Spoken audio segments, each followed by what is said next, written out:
Right. I think we are live. Hello, guys. Hello. Uh, we are starting in, I think, let's see, 5 or 6 minutes. Let us just post an info on Facebook that we are starting the stream. There is 90 people in here, so hello to you all. Alrighty.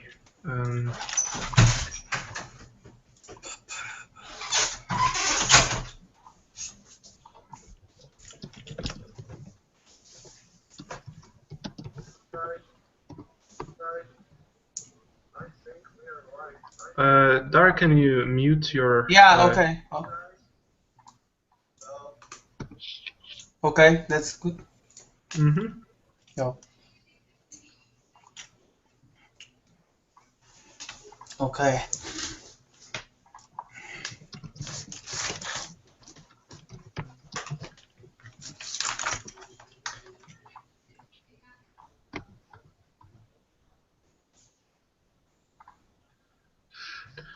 All right, so I think we are ready to go. Maybe we can introduce each other and tell a little bit about the group and what it is about. So my name is Wojtek and I'm here with Darek. Hello, hi.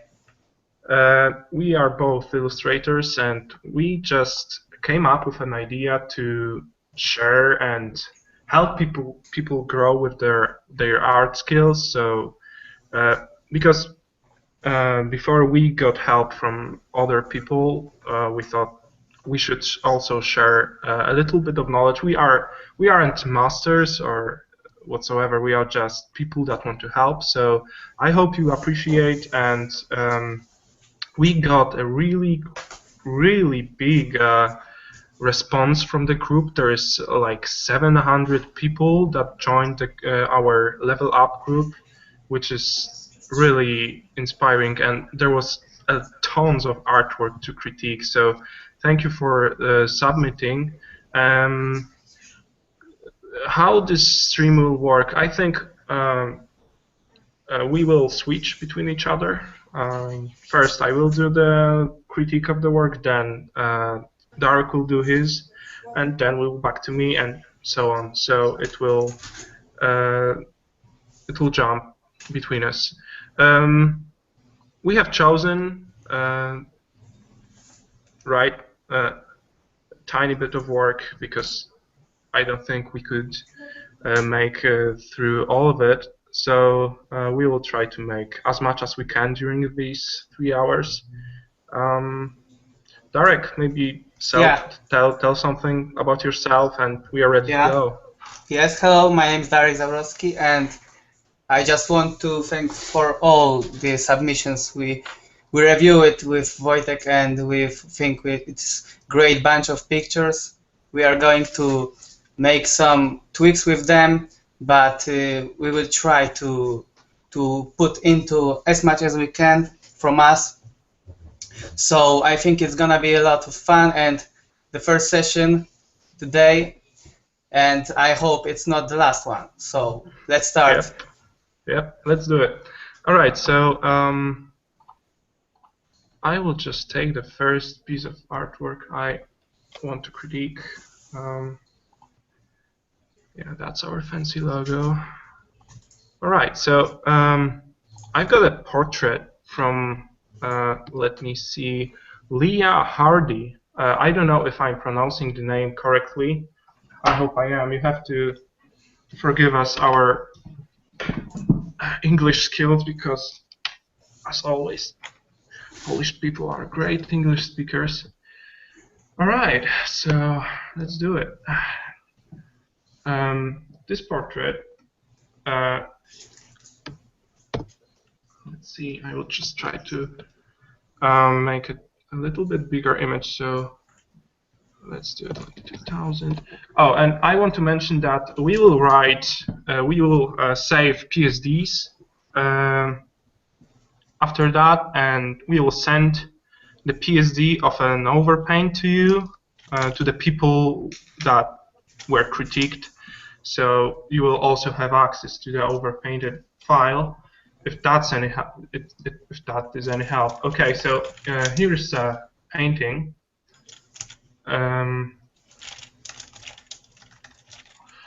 Okay, what's the problem in here? I think that border thing, that frame, it takes us a little bit off the actual portrait. So for the sake of critique, I will try to maybe just get it from the view for a minute, so we can focus on her or on her face. I mean, I do like this frame, but first we have to make the portrait work. I use the basic chalk brush for that, so it's nothing fancy. Okay, so first thing I think doesn't work in here, it's the values, because it's a black and white image, so we have only values, right? Let me clear it up a bit. Okay, so first values, and we have to ask ourselves why. And here's the problem. Let me take the color picker, and here I will sample a bit of the image so you can see what values are used in here. So here you have a kind of pure black, which is kind of very bold statement on the hair. Also in here, it's like 10% black. Also in here, it's 2% black. You see, it's almost pure black everywhere. And here you have like a flat color, which is very light.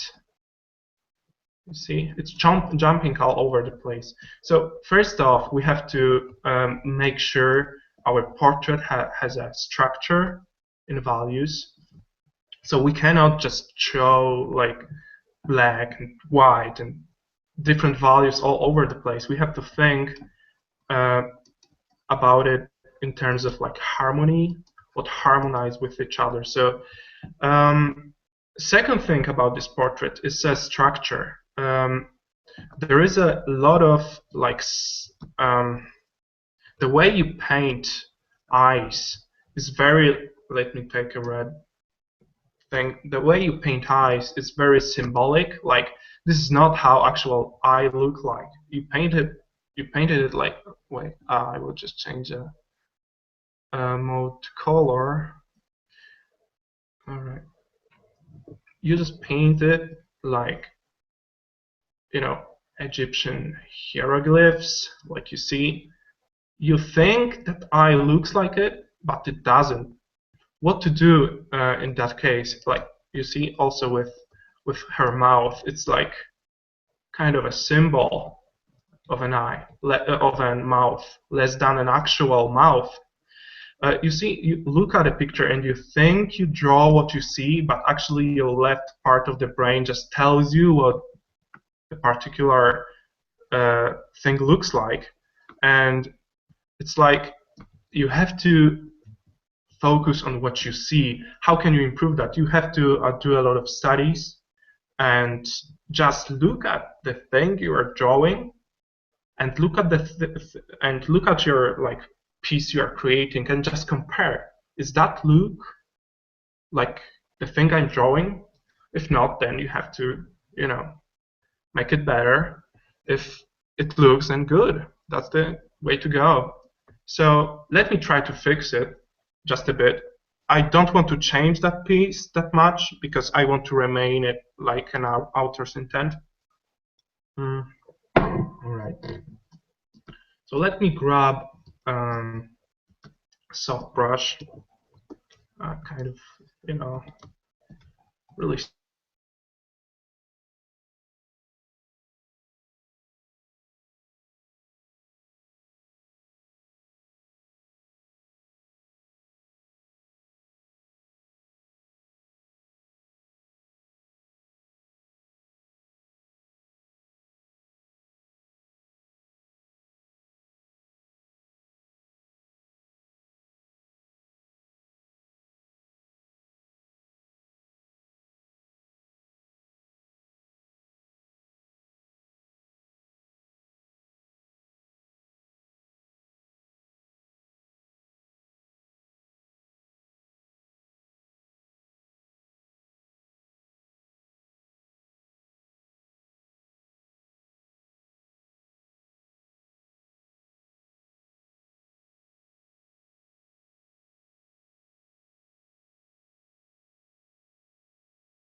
Does it work right now? Hey guys. Oh, I think it will be a common problem today because Google Hangout just doesn't work like we want it to work. It's just kicking us out. Damn it. Let me do a screen share again.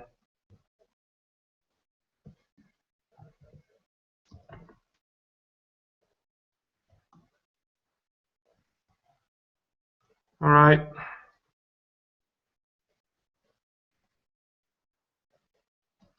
So let me come back to it and just write in the comments right after we have like a drop or error so I can repair the problem as soon as possible.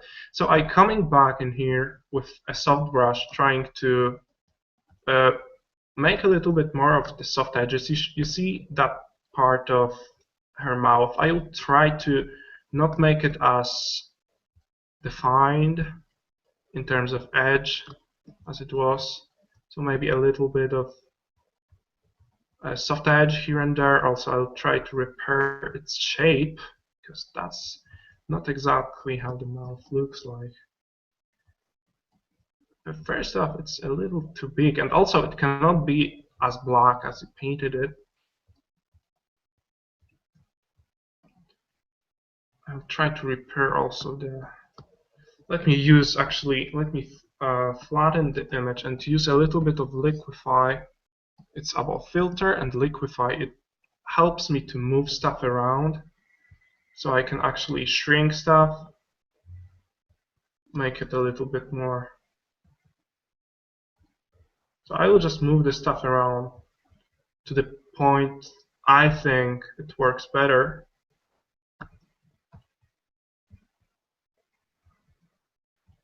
So here you see how much of a hair you have in here.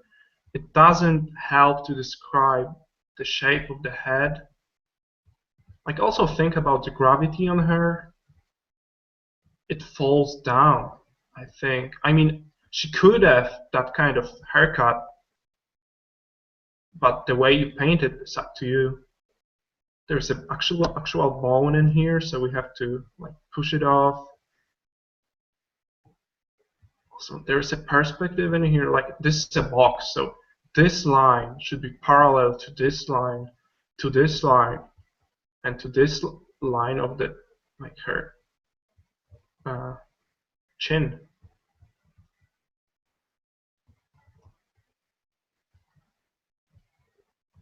Also, her eyebrow is very wide, so it's a little bit too much. So let's try to move face a little bit inwards to make it a little bit less wide. Let's try to move an ear. Okay, let me stop in here and tell a little bit about perspective on the head. So basically, what we can think about the head is it's a box. So there's that kind of box in here.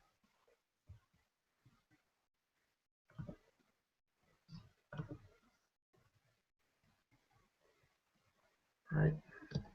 So here we have like a corner that we have to exaggerate a bit.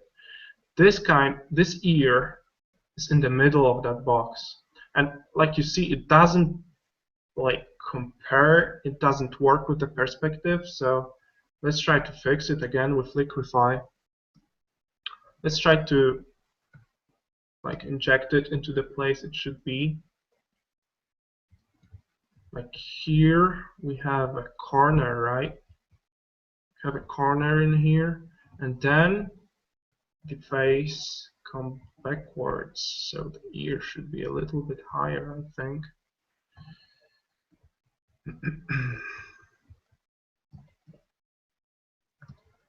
Also, let's try to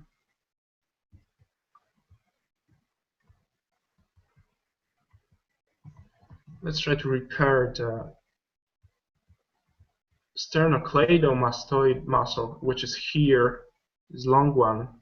We have to fix it because it's Yeah, also trapezius in here. We have to place it correctly. And the person in here should be a little bit wider. I mean, it depends on the place, on the pose, I mean. Yeah, and the common trick to use is flipping. So I can flip my canvas horizontally to refresh my view on it. So it makes me like see a little bit fresher.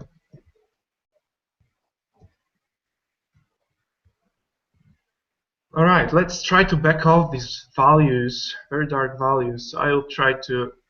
I changed my blending mode of the brush to lighten. It affects only the darkest values. So I take like a light value and brush it off over the black value. It just takes it away. So I will just do it over the image, over the darkest place.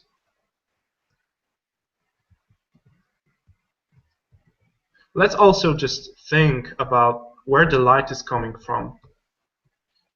Uh, this shadow in here tells me that the light is probably coming from top, from the top, a little bit from the top, like that. So let's think about that, and having that in mind, try to lit a bit of the hair.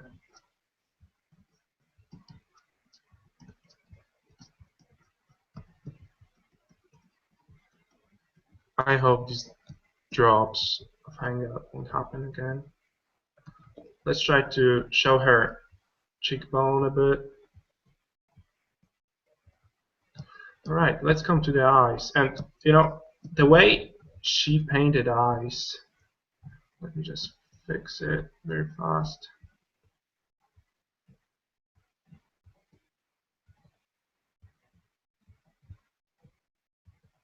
The way she painted eyes is very symbolic, as I said. It's not so real. I mean, see what it is here. What do we have? We have like eyelashes painted like that. Then we have a very thin line and just like an iris, right? Actually, what happened in the eye in that kind of situation is very different. First off, there's no lines. There's only like shapes and values. So we want to try to group them. So let's try to just paint it over and forget this shape. This shape. This is not an eye shape. This is not how the actual eye look like. I mean, nose is very nicely painted in here. Like you see, there is a lot of structure to it. Let's try to group these values also. And a lot of sharp edges. I mean, you can use them. You can use your sharp edges, but you have to know where to use them. Also, if there is a shadow in here, right, because the light is coming from that direction, there will be also a shadow from the nose. We have to remember about that. Every form that is sticking out will affect the form below it. In this case, with the different shape of the light.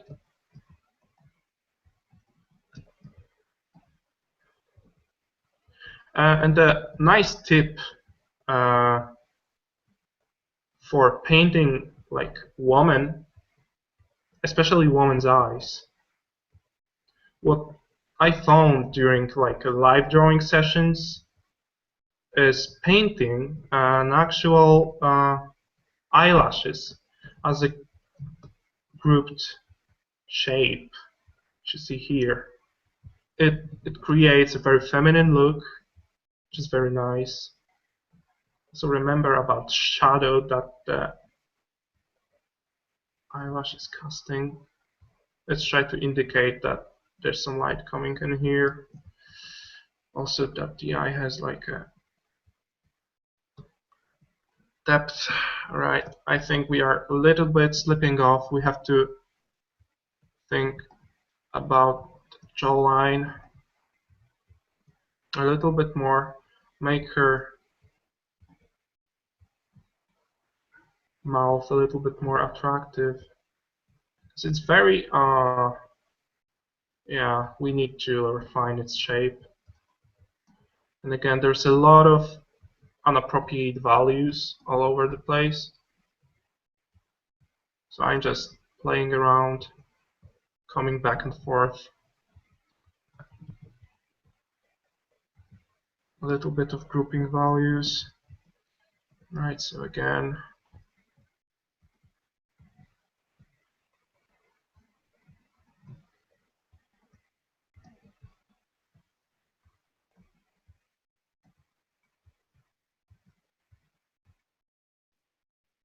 also when you paint like a female portrait, you have to oh, that doesn't look so good. Okay, let me just repair this ear.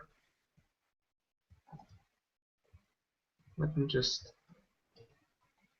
make it like a few shapes just to make it visible and nothing more, so it won't distract. Alright, so let me flip it. The cool tip about painting a woman, actually about painting any portrait, just fix her. There is a muscle coming from back of an ear. It's called sternocleidomastoid, and it comes right to the collarbone in here.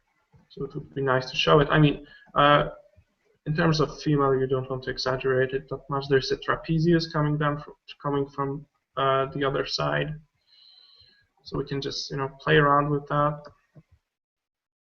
Her jawline is very, like you see, very manly, very hard. I don't think we want that, so let's try to finesse it a bit. And remember, in that particular lighting, I don't think there would be like a very hard edge between her jawline and her neck. So we can actually, let me just grab a softer pen.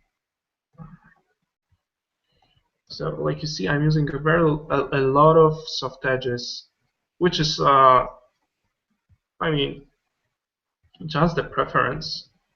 Let the hair overlap the head to the other side.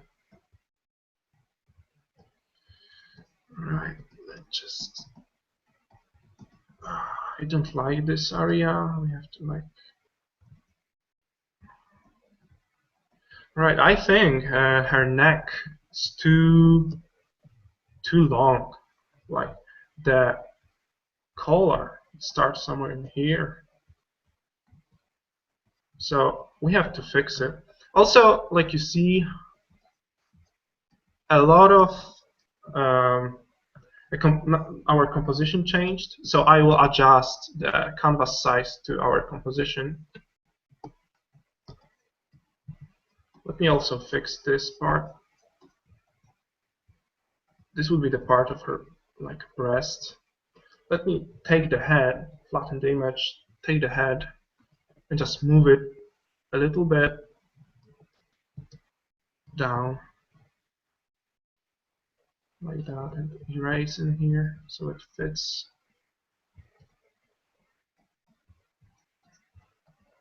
There it is. A bit longer, like that. Let's finesse the shape. So remember about collarbone.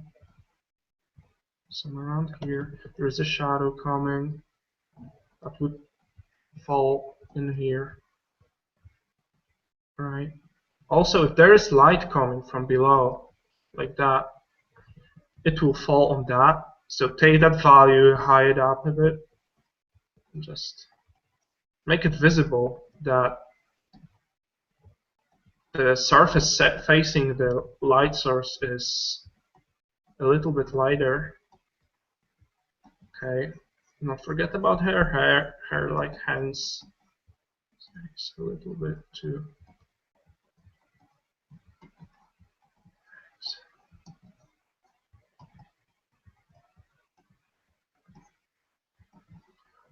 I think I'm just doing it for too long. I will just.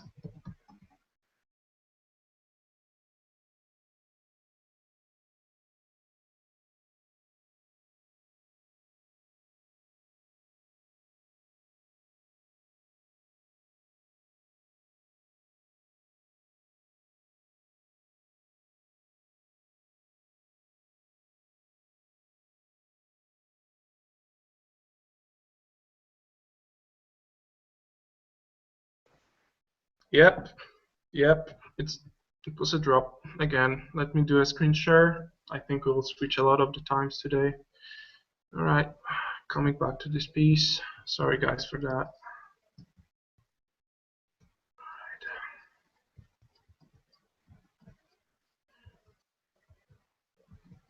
I'm just coming back to the finish with that. I think we should jump to the other one. Let's try to finesse these values in here. Also, when painting an eye, you have to think where the light is coming from. So the light is coming from below, so it will mainly lit the bottom part,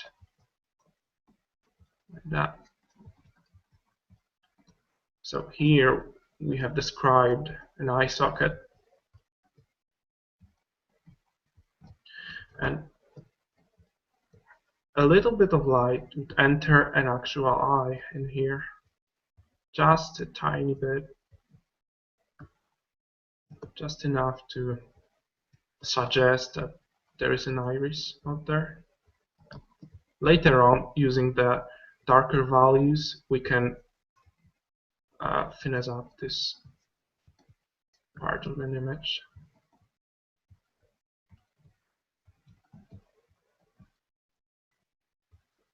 I see a lot of beginners painting this part of the body, like this part of the face, very flatly, like it's the same as the forehead. It is not. It is like it's coming like that. Let me show you.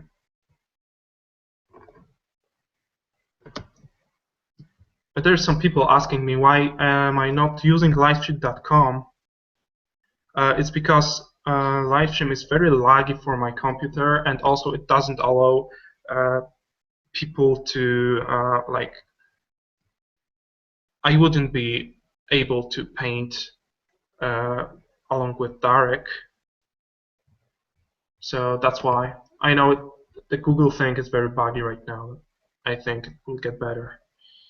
All right, so this thing in here, it is called keystone, and it's like that trapezius shape, like that, and it is actually recessed. So we have a forehead in here, then you have a keystone.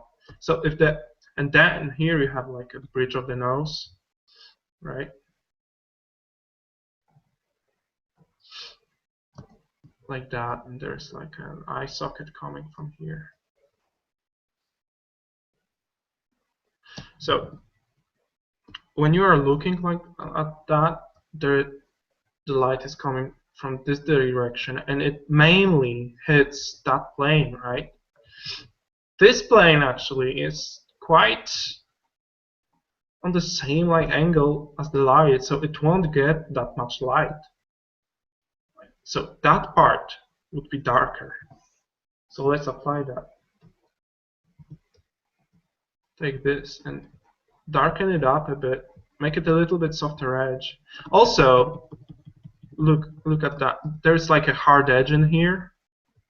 There's not such thing as hard edge in here, because the nose is like that kind of surface, right? There is an eye, and here there is like that thing. It's it's the transition between shapes. It's not that dramatic. I mean, in terms of woman, especially because their keystones tend to be like a little bit lighter.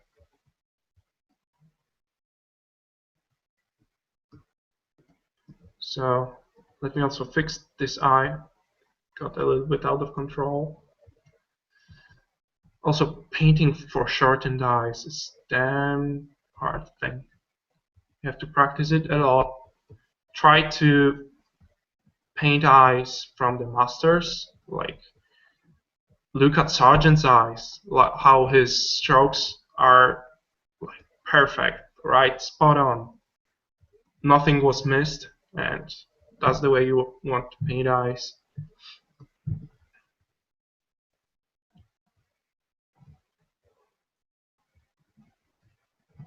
Her nose looks a little bit too big right now. Also, there's a lot too much stuff coming around, so let me just flatten the image and use liquify again. And I'm about to end, and I will give my turn to Darek. So let's try that. Let's try that. Let's try make her a little bit more attractive. What I would do in here is make her eyes a little bit bigger, just a tiny bit. Make her like lines a little less chunky. Make her nose a little bit smaller and pointier. So her lines a little bit less chunky. Like her forehead a little bit smaller. So these lines should be a little bit more continuous. Let's drop her mouth a little bit bigger, smaller, like that. And here, there's something wrong with eyes still, but we are getting to the point when we would say it's getting a little bit better.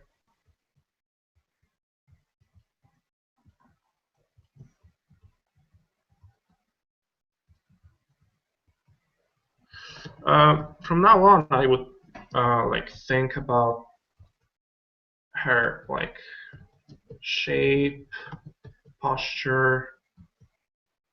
What is she doing? Is that like face tilting? What's really happening? Let's flip it, try to fix an overall value structure. So I will use levels to darken it up a bit. Make it a little bit darker. So I will just grab a white point and turn it down. So let's adjust the composition. And let's use the soft big brush on the liner dodge. So we will have like a simulation of light coming from there, from this direction. So this part would be very much will catch a lot of light. So this is a little bit too much. Let me just. I hope the stream works right now. Probably I will be dropped out in a minute.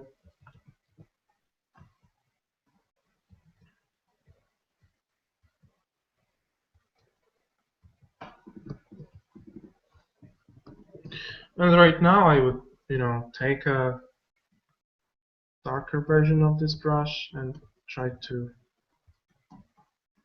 maybe work on the edges a bit and, refine these forms to make it like a blending more appealing. To place my hard edges well. Yeah, hard edges that's an important thing. I noticed that hard edges appears here. A little bit in here, a little bit right here on the eye socket. under the eye socket. A little bit in here, a little bit in here, a little bit in here. When you will paint a lot of portraits, you will see that a lot of stuff is repeating, like the way edges work. It's very similar.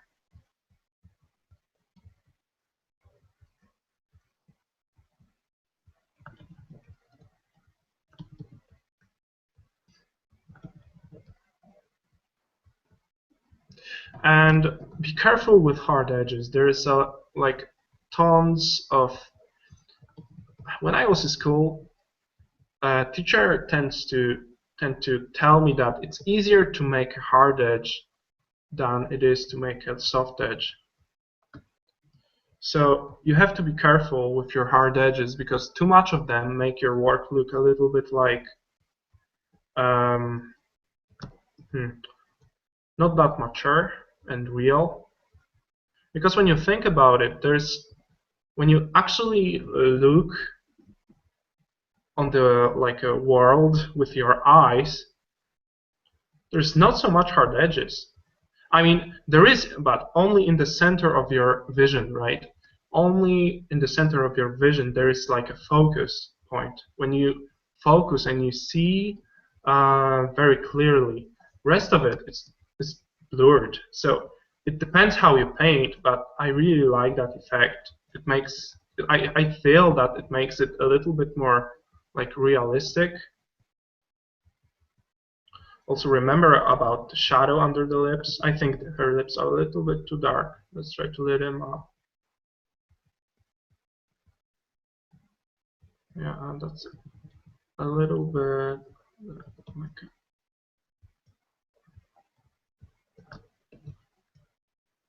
Yeah, right now you see it's a matter of cleaning it up, working up on the edges, trying to find a good edge, not messing up the values. So slowly it starts to show something. Just put a spot in here, her lips. Let's try to make her nose a little bit more like attractive. Darek, give me just a minute. I will just finish her nose a bit.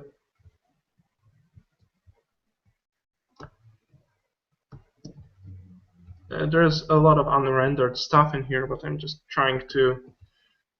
Also, remember when you have like a mouth, there's a small pillows right here, like a bean shape thing that you can just suggest a bit. That makes a mouth a little bit more like it sits in the face.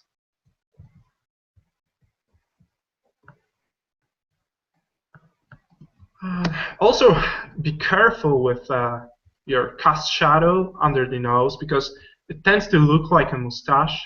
So once I paint a portrait, and the girl I painted had very strong cast shadow because in our school they used a lot of directional light, and she looked like a Hitler. It wasn't good. It was very strange. It's like, hey, does she Nazi? No. Actually, it was a really beautiful model, but I just, it's very cruel. I don't want that to happen anymore. So I'm just careful with that. And look, you see how I use like a very messy strokes. If you are very fluent, not fluent, but let me find a word for that. If you have a consequence in that, so if you are constantly applying that kind of strokes, it suddenly looks harmonized. There's a harmonized feel to that. But if I would paint right now with lasso tool, that would look totally like from another planet.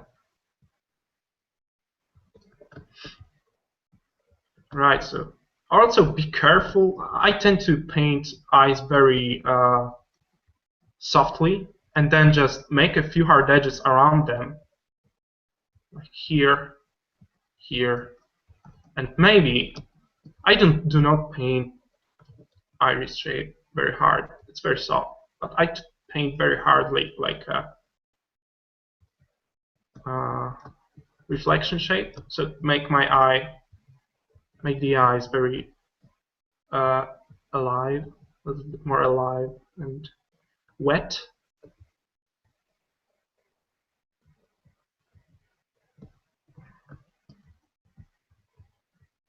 Also, it depends on what you want to achieve. I'm talking here about like a little bit of a fine arty painting, because that's not the way probably Applebot wants the illustration to look like. All right, I think that's it for this paint over. So thank you, Leah, for submitting. I will send you over a PSD so you can play around with it. Let's give a voice to Darek right now. Yeah, hello. Hey man, I'm just switching to your view. There you go. Good job on that. So have to continue. Yeah. Okay. Do your job, man. I'm just switching off my microphone. Yeah. All right. Do your thing. Okay. I start with Daniel Alvarez Ayla environment. I think it's pretty cool composition, but he told that he just wanted some tips how it could be better, and reference was used, and I would like to emphasize at first the reference.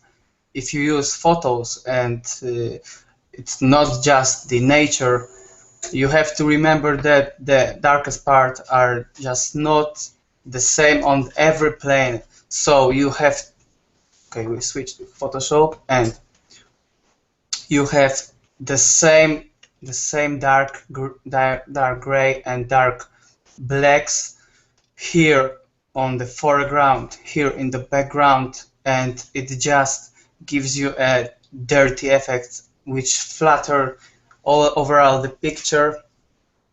So we have to divide the piece in some foreground, background, and the other planes. So the first one which I would like to do on this one would be the very first trees on the first plane,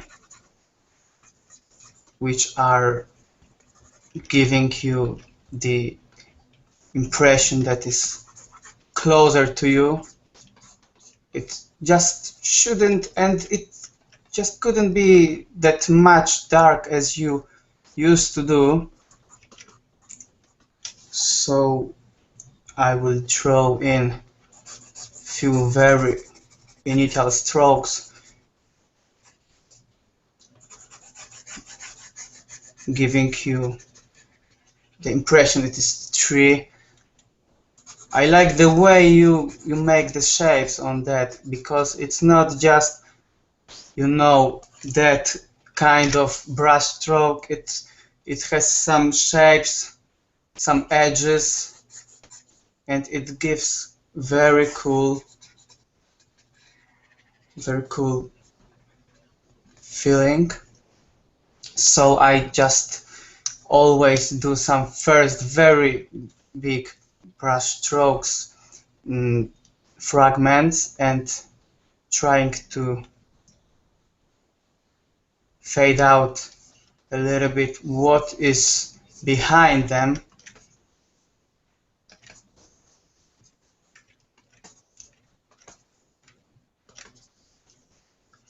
Which is a very good way to use soft brush to give you the feeling that this is light coming through the trees, crossing your nature on that picture.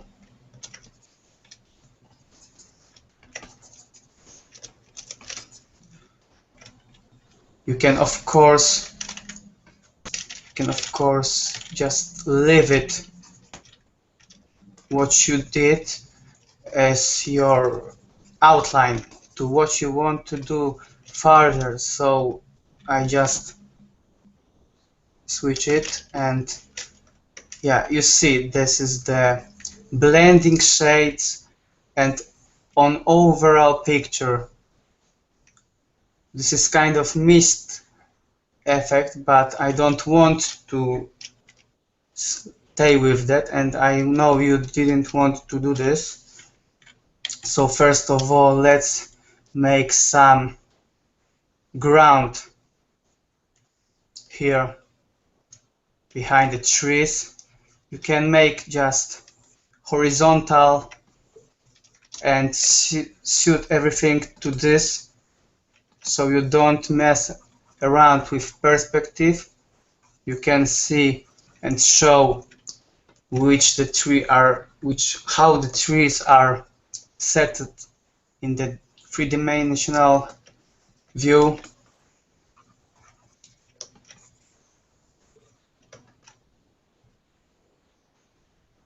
Yep. Here we're gonna do the ground. It can be more dark than the other parts. It gives you the effect of what is on the first foreground, first plan. It's still a bit softy, but we start with just cleaning out the things, so it's gonna to be more distance gave to the picture. As you said, you used photo reference. I would like to go back to this issue again. I recommend you that even if you use only reference from photo, you have to remember that in nature almost no one thing has the bright things like only clean white or clean dark black. It just have the colors in over shadows, and the shadows are always the colors, but the places where the lights doesn't come to. So you have to remember it. If you use photo and try to draw from it, don't do this in the same way like the photograph keeps the colors, because it's flattened and it's not like the nature is.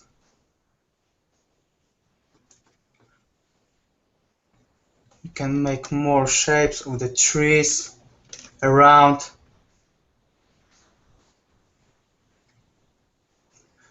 As you know, the Photoshop and the internet gives you a lot of beautiful brushes, which gives you just sample of the trees, and it is so easy way to make it. But we want to create and try to learn some basics, not using just custom brushes, and it's not that's not easy, because if you try to keep the same shapes all over the place like the sample ones, you will see there's, whoa, I can't do like this. So you have to learn how the things are going from the basics one to the more advanced. We are just messing around with some shapes of the trees. It just doesn't need to be like from the very perfectly. We can just leave it some sketchy ones. And yeah, first plane is gonna be some huge tree, which gives you the feeling what you want to do, to give some kind of that cheap tricks, but not that much, because it gives you immersion of the world if you make some things like that. Yeah, but it's too much on that composition. So once again, trying more with that.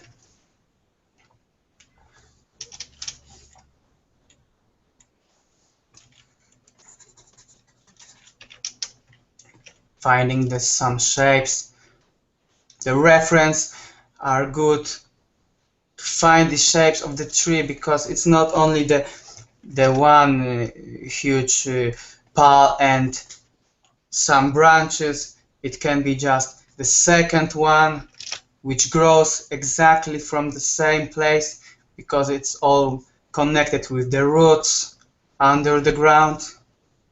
So you can just add some things that make it more interesting, and it gives you more immersed to the world. Okay, so we just flip it around.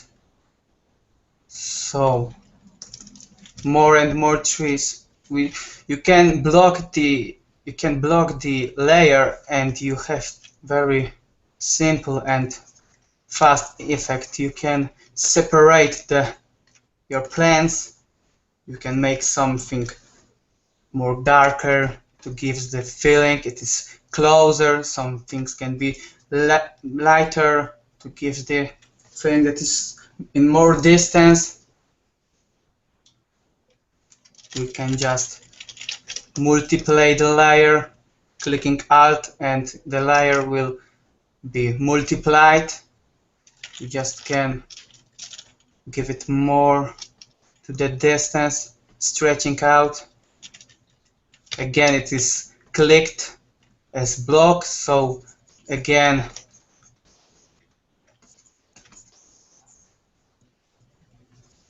it can be again just put in the distance exactly as it was. So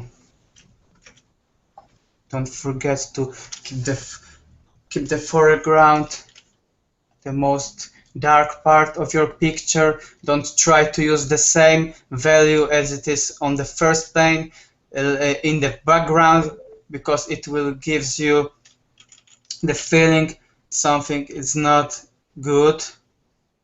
Sorry. Okay, let's go back.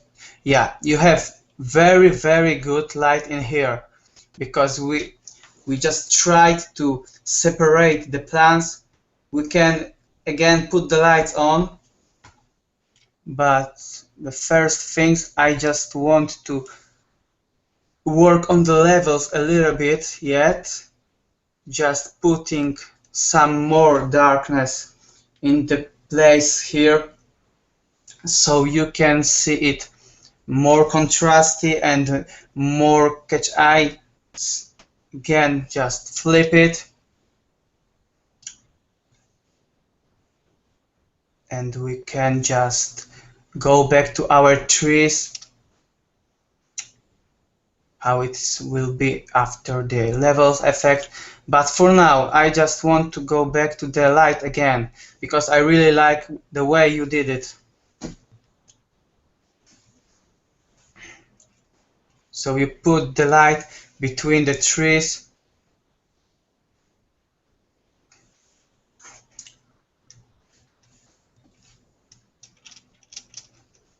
So we will go then do that. It's coming here.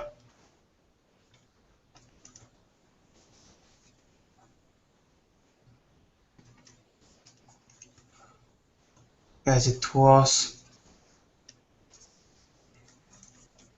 You can put it between the trees, and all the shadows will just give you very dramatic looks, as it is some kind of creepy ones.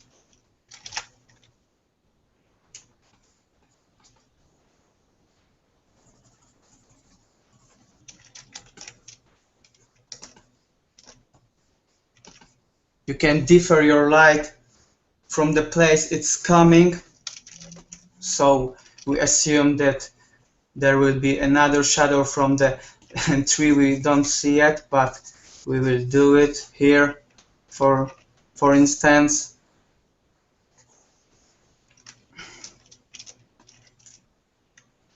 And the light from the sun is crossing the trees here, here,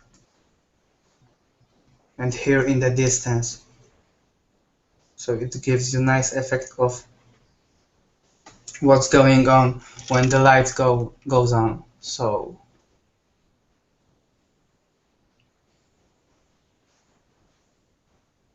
you can block this one, you can add some light here which comes. It is some kind of light which bouncing from the ground, so it can be seen in the roots, very, very subtle.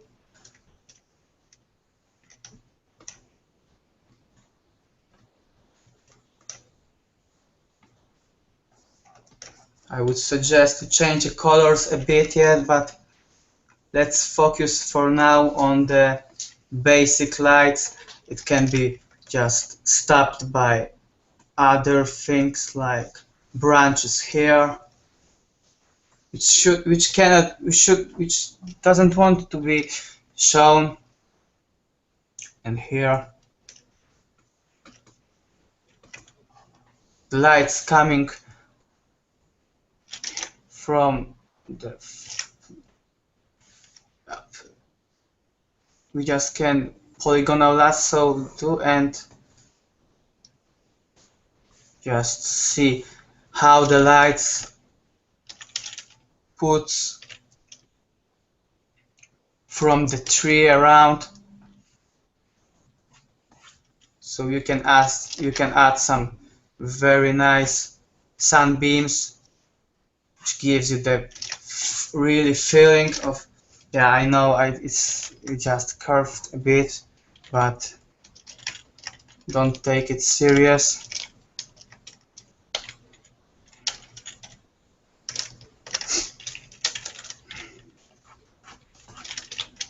It's just directional light, so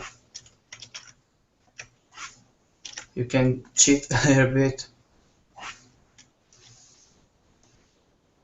Yeah, it's very basic situation. When the lights go through the trees, I don't like to flatter the picture, but let's do some color balance between the things which are made and what's going on the planes. I like the better idea when the light is very warm and it's come from the sun, but as you did in the more distance, you have very nice cold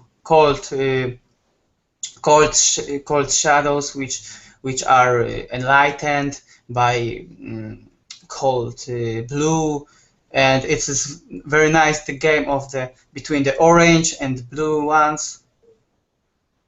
So you can a little bit mute the colors with overall bluish, because it's not it is the place where the light doesn't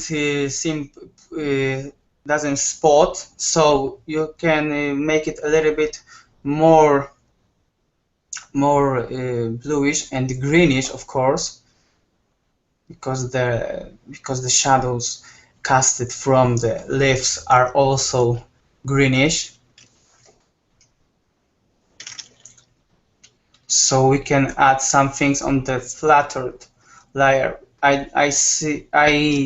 tell it flattered because it is the layer above all, and you just need to work on what's going on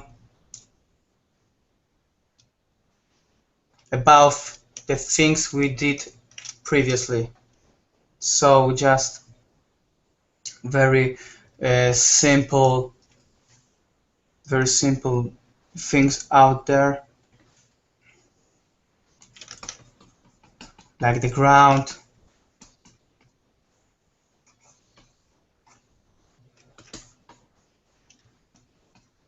It can be custom brush, but don't need to.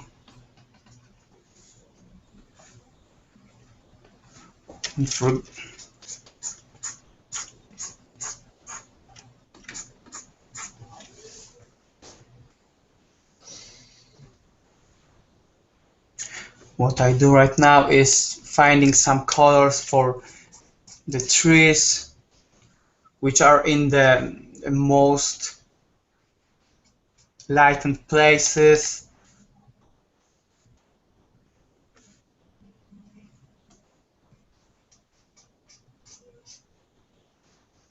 It can be a little bit more reddish.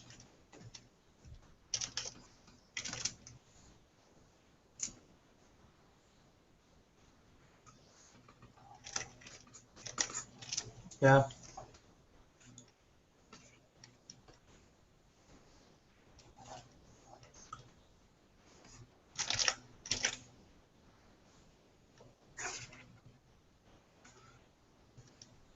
I will change my brush a little bit because it is too much texture ones.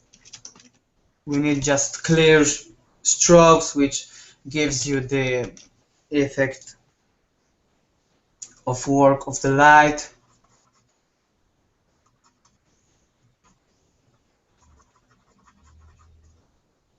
You can just switch off from the overlays or just flow of the brush, which gives you more subtle strokes.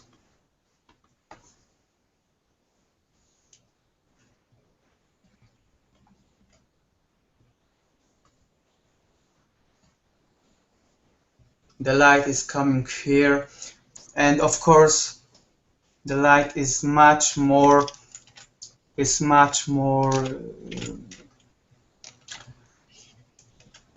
intensive on the first planes than the others, the same way as it is with values of the dark places. You can just put it, but very subtle. You can do it here on the first plane even more contrasty. It gives you some kind of grassy effects to give it the special place. Yeah, you see this is some kind of grass here. So let's go to the ground a little bit because it is still just one color placed here and here, and it is still a bit messy. So yeah, I will do some brown strokes, mix it with greenish, which can suggest you it is tree in the very dark places. It gives you just subtle effects. You don't need to make it very dark. It's just a shadow, and we have the light coming from the sun, the shadow, the light which cast here, and it bounces all over the place. It enlightens you all the forest here, so you don't need to use very dark green, just in the half of tones.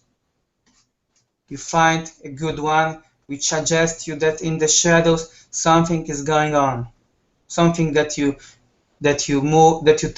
tells you that is greenish. So you just easily think, oh yeah, that is grass here, not just the ground. Yeah, here and here. Those are very pretty simple effects. Still, this tree is too dark. We just have it a little bit too dirty yet. Sunbeams which are not point exactly in the place we can see are just the things that's not affect the others. As I said, the light is bouncing all over the place, so it can be just bounce from the object, not just from the ground or just casty light. It can be connected with the other things like other trees, some mists, or just any other atmospherical effects which affect on the colors and the overall mood of the picture. So we just try to put it in the distance yet a little bit, and we have the effect of the three-dimensional things which are going on. I don't want to go back to the previous layers to fix the things which are going on the background. I will do it on this flattered layer because it just strokes that gives a more the effects of the distance. So yeah, I like very much the bluish effect. It can be just mist, it can be just light from I don't know, science fiction machine, but it gives you very nice color play of the two separated lights. But yeah, it is a little bit too much bluish at the moment. So we will do that, put down it a little bit, mute this, put it aside.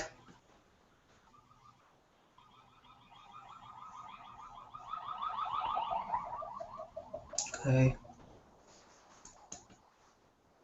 And you have very nice effects, misty ones, which are going here in the background. You can just think, well, it's just some misty things out there. Now, I messed a little bit here, so we can just soften this one.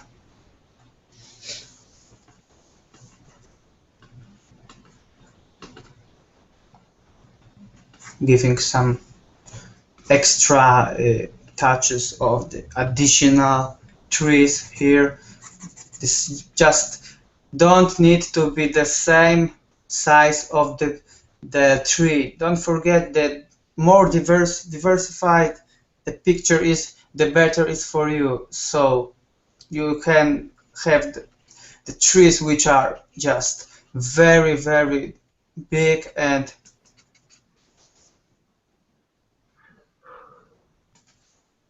just are bald, but you can also do this with more subtle shapes. Hey man, it looks just fucking amazing. Oh, thanks, Wojtek. Nice to hear. Yeah, all the people are saying that. Just take what you did. Thank you. Veronica is saying that she's amazed that you can paint without music. Actually, we tried to turn on some music, but Google Hangout don't want to exactly. like open it, so that's too bad. We are painting in silence. Yeah, we just hear our heart beating and and oh my god, I just cannot relax. But you can use it, and I think we will use to it, and we will get it. Yeah. I really love the mood you got on that piece. I think it's really nice. I mean the contrast between cool colors and the warm colors. It's really nice. Like that reflected light from the grass, you just got it perfectly, and without any reference, of course, which is quite impressive.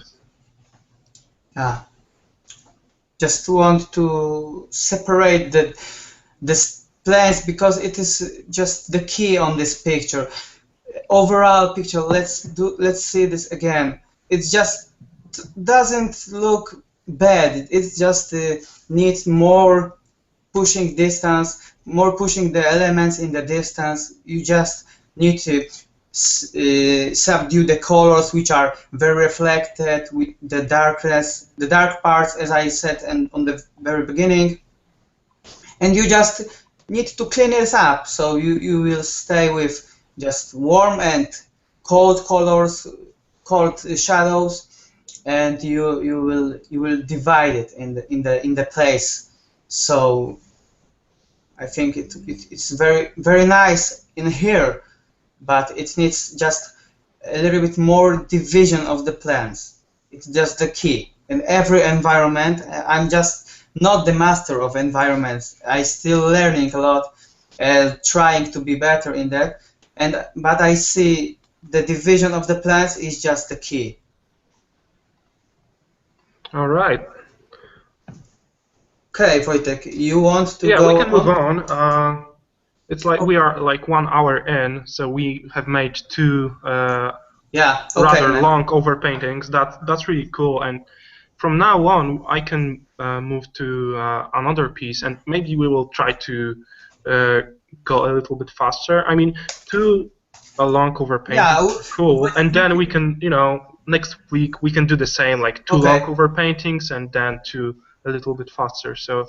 Okay, Wojtek, I have some idea. We can just on the last hour we can just move on and just making some quick tips. We just Yeah. yeah. I also gathered a little bit of questions about Okay, okay. I will just review it, of course, too. So. yeah, from the chat. So wait a minute, I will just paste it for you. I mean, I can answer them in my critique right now. So yeah, all right. So let's move on. Okay, so thanks, Darek. It was Thank you. really great. I also learned a lot. I mean, your lighting skills are fucking amazing. Thanks, man. All right, let's. Waiting what you do next. It's gonna be too Okay, so amazing. I have Okay. chosen the piece. Let me. Okay, I'm just mute out. You don't have to. I can lock the screen so we can talk. Yeah? Okay. Yeah, it's not a problem. I figured it out before. Let me find the piece. Okay, so the piece by Vlad. Vlad, I cannot pronounce the like the last name Bakescu. I don't know what's the pronunciation, but sorry for that. Let me take this piece. I have a couple of tips that can help you with that. So let me paste it. All right. So first off, it's a really like I like the composition and your design also. It's quite, you know, classical kind of fantasy stuff. Let's focus on that left one. So I will take that, scale it up a bit to maybe 2000. So we have more space. All right. So first thing I see, it's a lot of anatomical problems. So I will just skip that for now and focus on lighting because it's an opportunity to talk a little bit more about how the light works. I suppose that is the fire, right? So we will later talk about how the light should like react with an environment. So first off, I will just mention this rim light. All right, let me draw for you direction of the light, which is, I mean, pretty consistent. It's from above, it's from behind, right? It comes like that in perspective, right? So let's just see. This is just too even. like the surface in here is changing much more. You have to think about, like you see in here, there's a same amount of light here and here,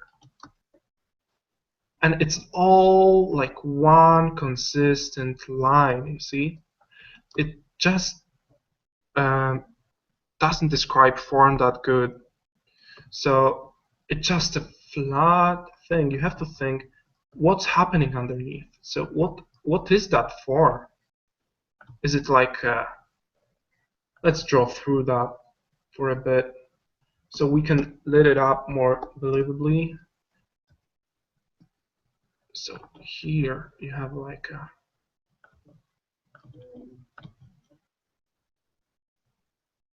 let's focus on really like maybe a bean shape like that. So this is like, and here enters another one. So you see, this is pretty inconsistent in here. We don't really know the perspective. So let me try to fix this lightning thing. Let me take a softer brush. So let's make it clear. The light is from the side and behind. Side and behind. So we'll just delete that unnecessary parts.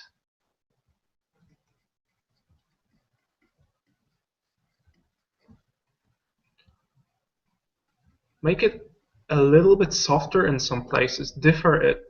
Make it a little bit more like something more is happening with the surface, not only like a flat plane. Actually, when the rim light is happening, the purest white area it's still pretty damn like very small amount of rim light is pure white. So it's nice to think about it when you are painting a rim light that it has a fall off.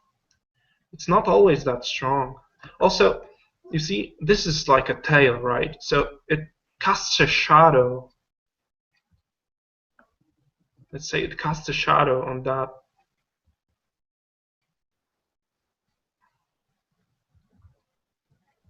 And this rim light can come back here a bit.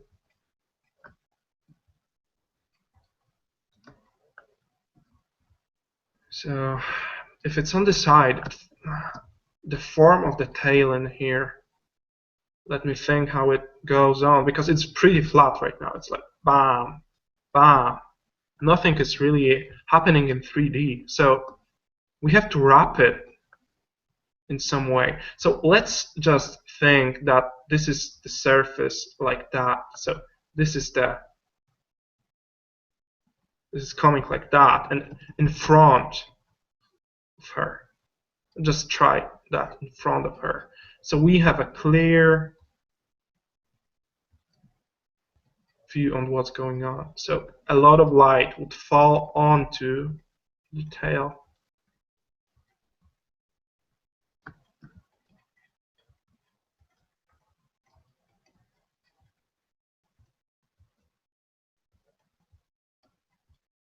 You can connect it more, so it's much more.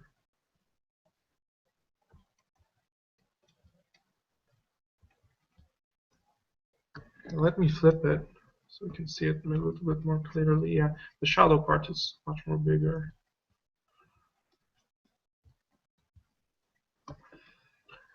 Right, coming back to, you see, like, this is not how the light works. You should think, maybe study a bit of drapery. That will be helpful. I mean, study masters, see how they simplify these forms, see how they choose folds that they want to paint. They do not paint everything. They just choose what to paint, what is appealing to an eye.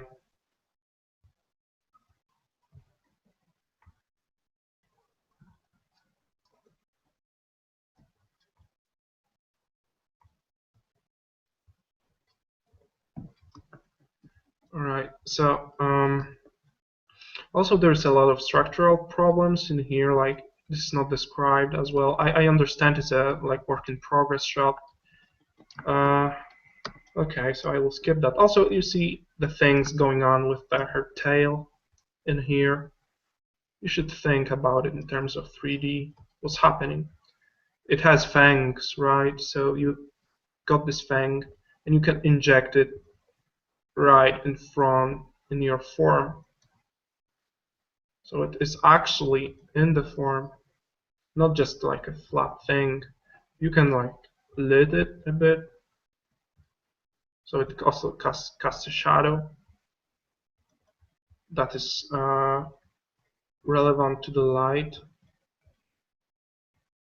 So it's still around surface, right? I think the shadow would be casted on the tail to this point, so it can even be lost. You don't have to care about edges that much. I mean, it depends. I'm really a lost edge fan, so I really like to lost a lot of edges during my art. Probably a little bit too much. I over exaggerated. All right, let's move to the next topic, which is color in this piece. How to handle color of light, color of the fire. Let me actually work on that a little bit more.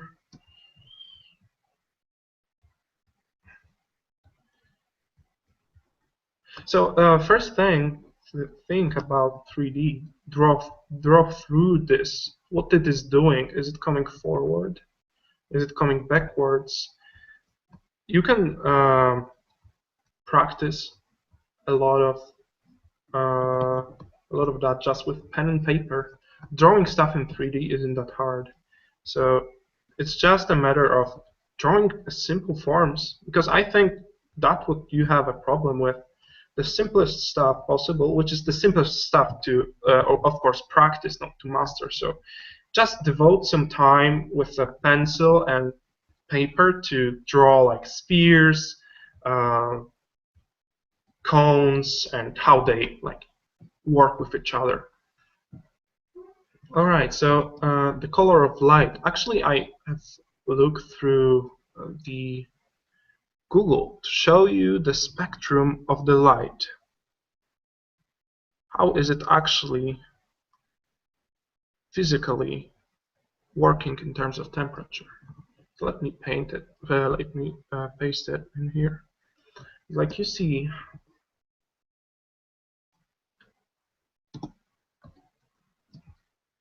so the white light consists all of that and much more, because we don't have like purple and stuff because it's like right off the chart, but we are interested only in this kind of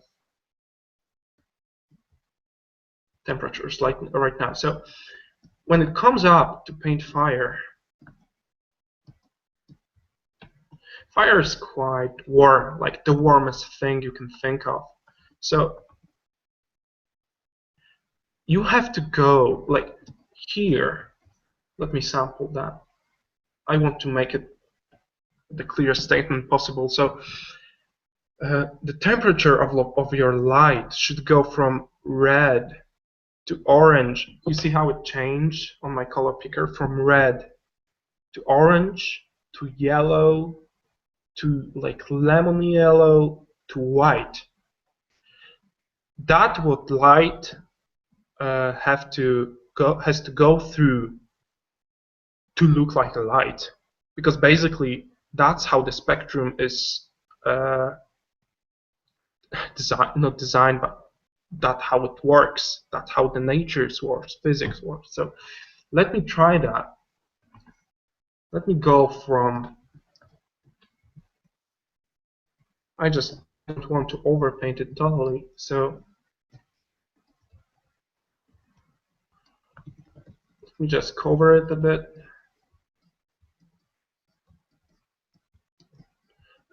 And we will try to look for, right, the very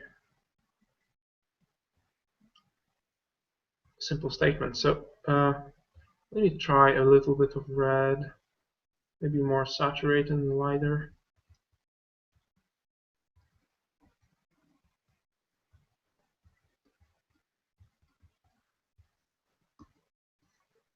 Now I move the spectrum up to the orange and a little bit more lighter. See how it starts to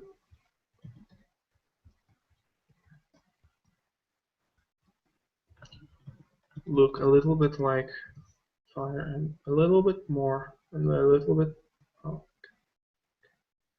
a bit more, and a little bit lighter.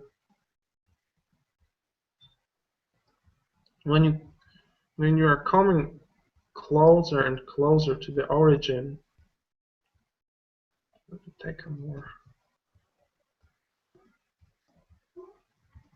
Come closer and closer to the origin, you're getting a little bit lighter, right? Let's put some sparkles.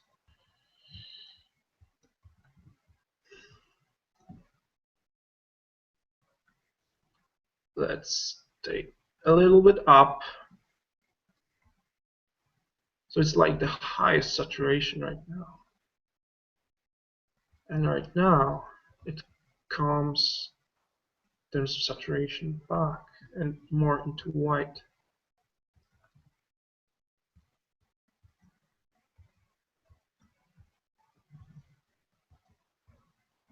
Of course, you have to think about your design. I think it's a little bit smoky kind of thing. Also, layer blending modes help with that. So try liner add for that kind of things helps a lot. See, it makes that kind of layer blending mode makes all of it for us. So you see how it changes from red to orange to deep orange to yellow and to white. See, I could make it more and more like that. It does it for us. So I can just exaggerate it a bit here and there to make it more fiery. Also, if you want a fire to look like a fire, you can darken up some of your environment.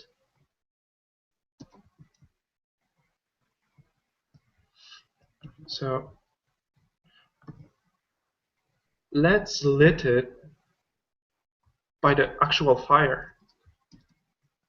Let's spread this light that the red, and you see you used the orange as your color, right? Color of the light. And here you see it would be like more reddish. You see how the light falls off, and here it falls off from white to cold yellow to warmer yellow to orange to red, and finally it fades off with a pretty saturated red. So let's actually, I will also try to repair the structure in here a bit. That blobs. Oh yeah. That's my like a bit of the weakness. Right, let's go back. Okay, this light should affect this, right? So let's lit it by this red light, maybe a little bit lighter. And remember, it doesn't have to be like pure white. It goes here, it also lits that part a bit. And focus on that, what color do I use? I use like a reddish kind of thing.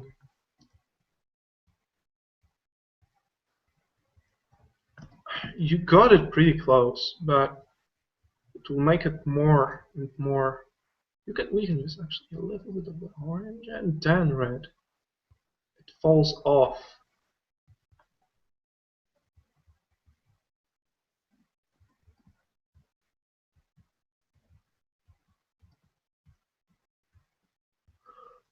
Okay, let me change the color, just the color of that. Flip. And as you get away and away from the light source, it will be a tad darker. So let's put some light in the air. It refracts through the air and goes through. Because this seems like a pretty foggy environment because of that. This shit is making a lot of fucking smoke. So if it makes a lot of fucking smoke, then everything around, not only like everything is in fucking smoke. I mean, it goes up, but a lot of it's like. And this is nice opportunity to render a bit of that smoke with the color of your fire in here. And you can just suggest what is happening with your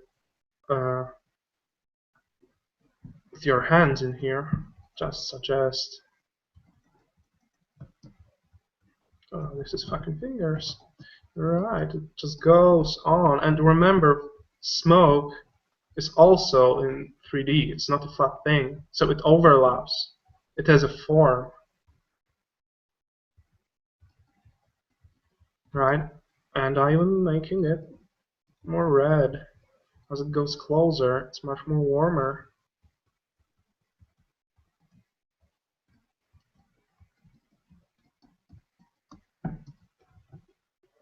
Let's spread a little bit of that light in here. Also, your skin color is quite like not how it's quite flat. I wouldn't say flat, but a little bit not how the actual skin material works. With the skin, there is that thing that actually, you see that costume is not affected by light. Why is that? Let's make it a little bit more redder. Right? Let's make it affected through the light.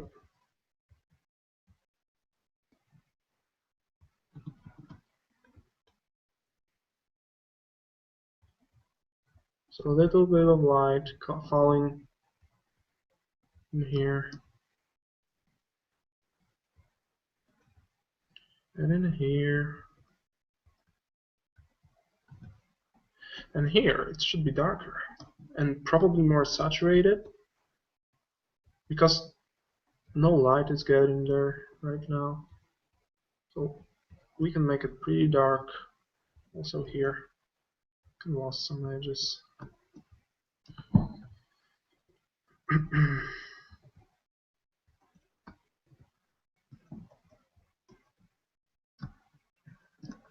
Alright, so let's talk about. Okay, let me just try to fix it.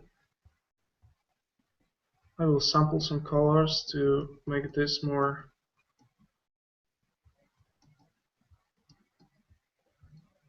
flat color, and I understand she is some fun and fire.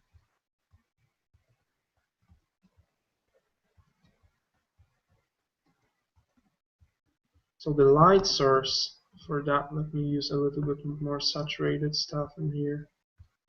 So it's actually seen as a fire. You see, I use red only after the orange. And it works for every light. I can make something looks like light, even though it's cyan. Like, look at that. If I want to make something blue here, I will go from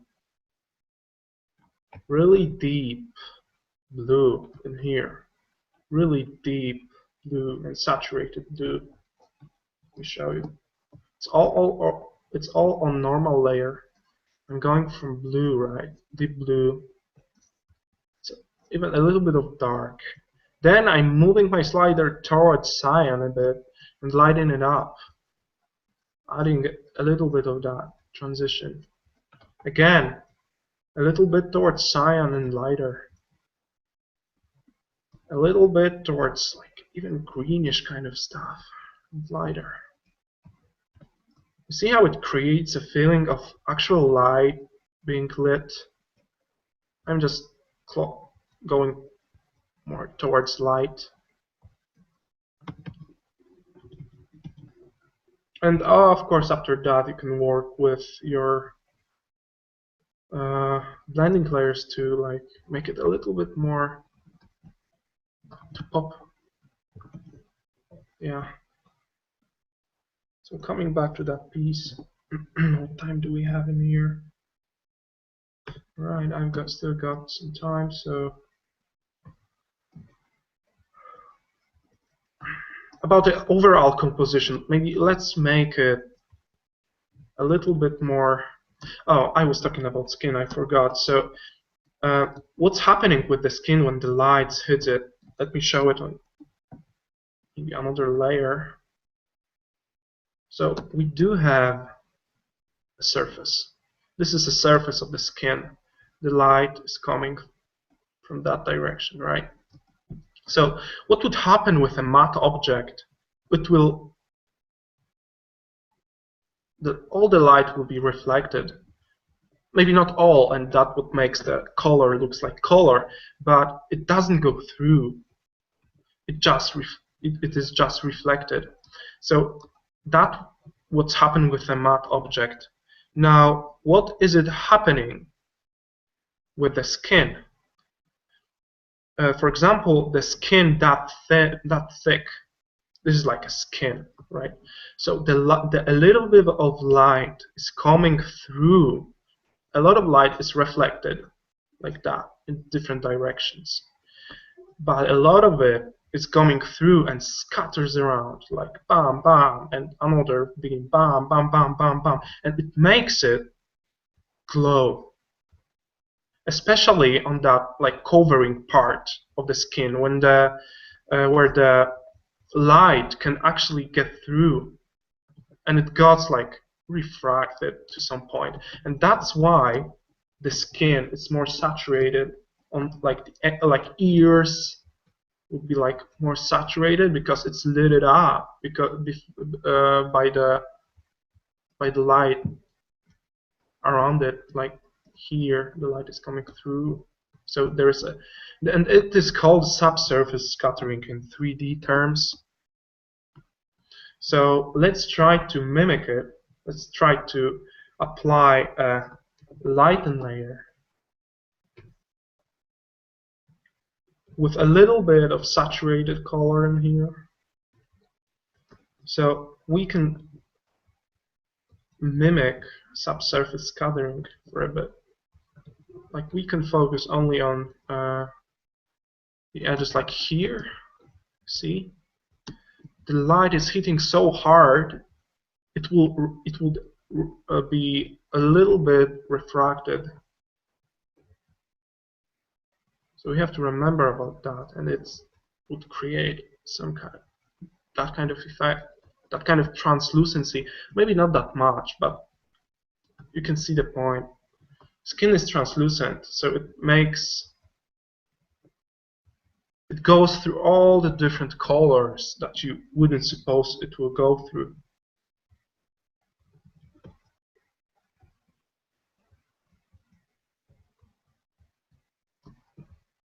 There are parts that are more like blooded, so you have to think about it like the hands.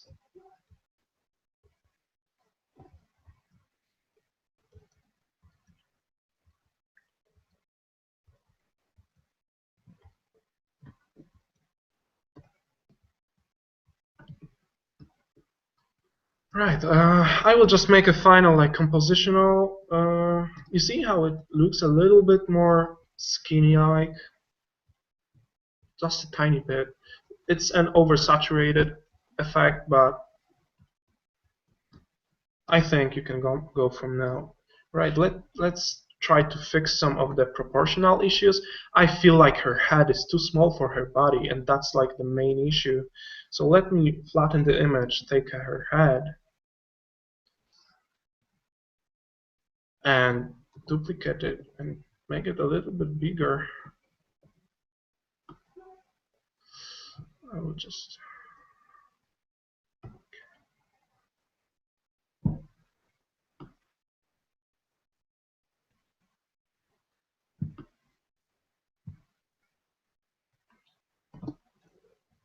Also, her pose is a little bit awkward.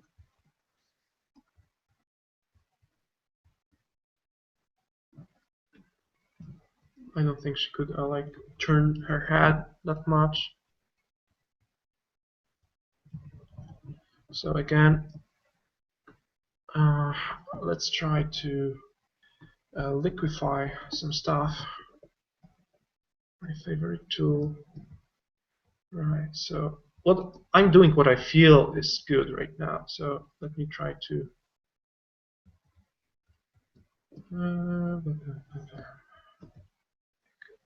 Pose would be more dynamic if you would contrast the lines like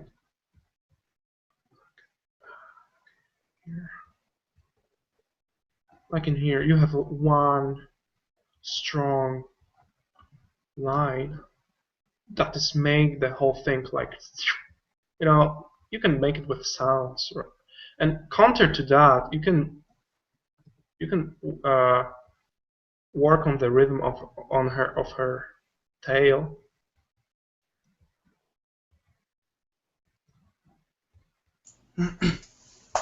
Yeah, man, I'm finishing. Oh, okay. All right. So also to make her. Don't be rushed. Chill out. I'm chilled out, me.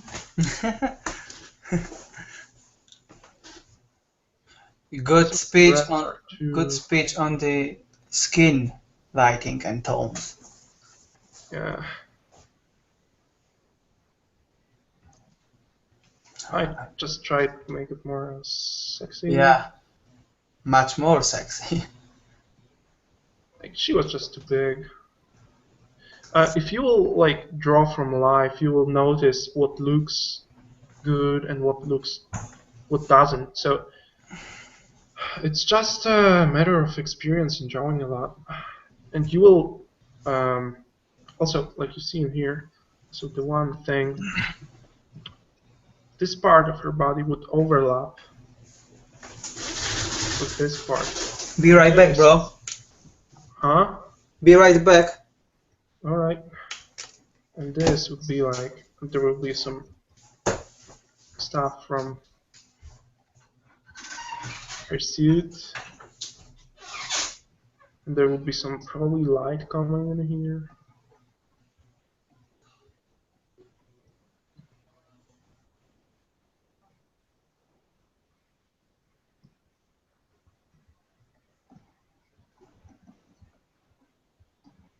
Yeah, so I'm trying to not overwork your piece that much, because I don't want to change it. I just want to give you some suggestions on where you could go with that. Also, if you have a really a lot of black areas in your picture where that light should hit, you can just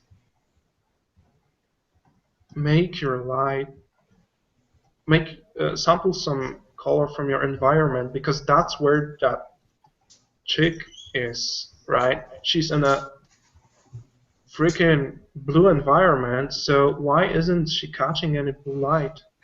She should, and probably a lot. So everything is a color. Just black would work, but in the environment where there's no light, you have to think what's happening with the light. Actually, there is a question about what you can use to learn color, and let me show you.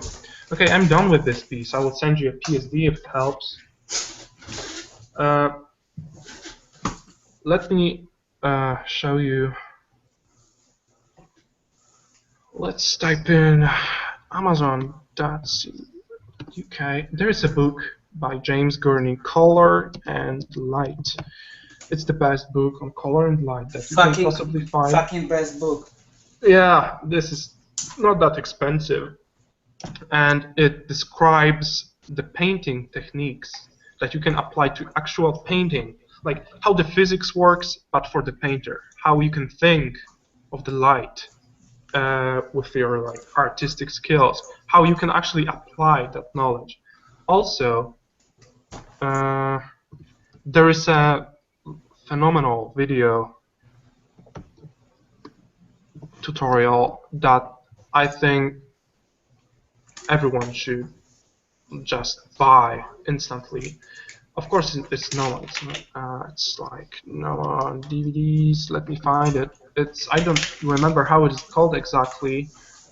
It's probably like practical color and light. Practical color. Let me find it.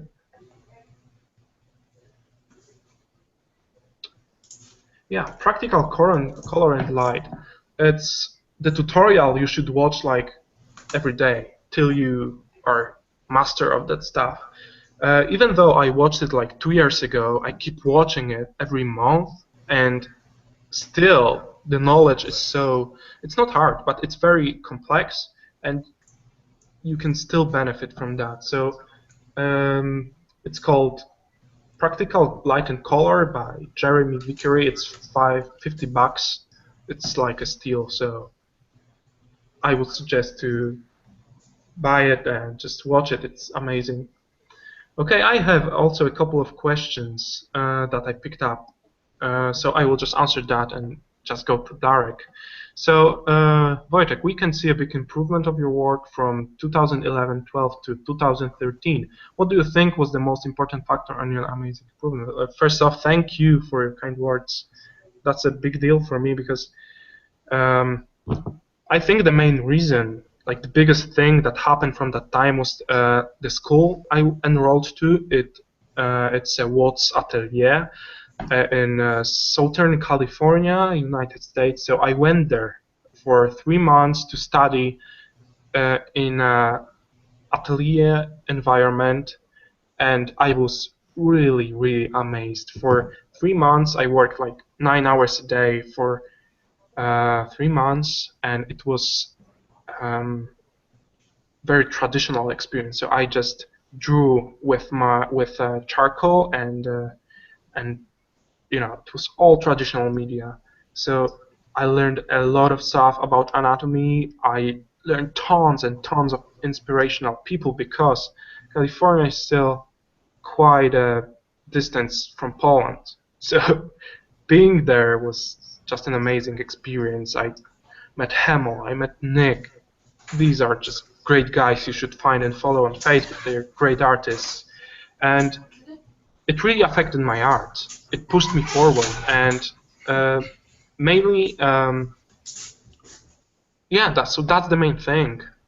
It was only 3 months, but I can still like feel the knowledge because I got the knowledge in such a short amount of time that it just was just working in my head for 3 months when I came back, and it's just still coming through right now. I'm just still feeling the way it affects me, and yeah, that's all. So thanks for that question, and I will just move to Darek right now. So Yeah, okay. do your thing. Hello, again. Okay, I choose the eventual work. It's pretty nice idea of the work, but it needs some more balance in the composition because it's just all in one, and you just see the division here on the. I will check. Here the division is just too weight for this small part which is not used, but there it can be also positive way to use that balance of the composition. I will try to stretch it out a little bit, and okay, we work on the clean canvas frame. Just give the bed with feeling about it. Okay, the first one I would like to just cut it out a little bit.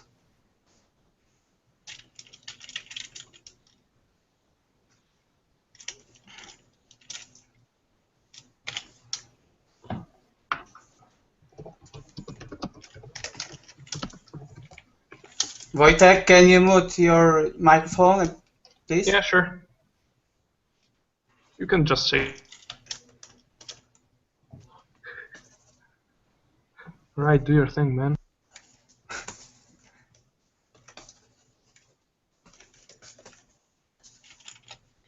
Okay, we are on the spot. Hello. Yep. Okay, it's working. Just want to delete this part which gives you very right way balance. It's just mess all the things and use it on the oh no, okay, just let's get crop and overwork on another layer.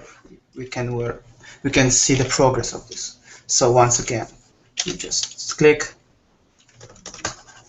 okay, remove it very fast and work on the compositioning because it is the key on that picture.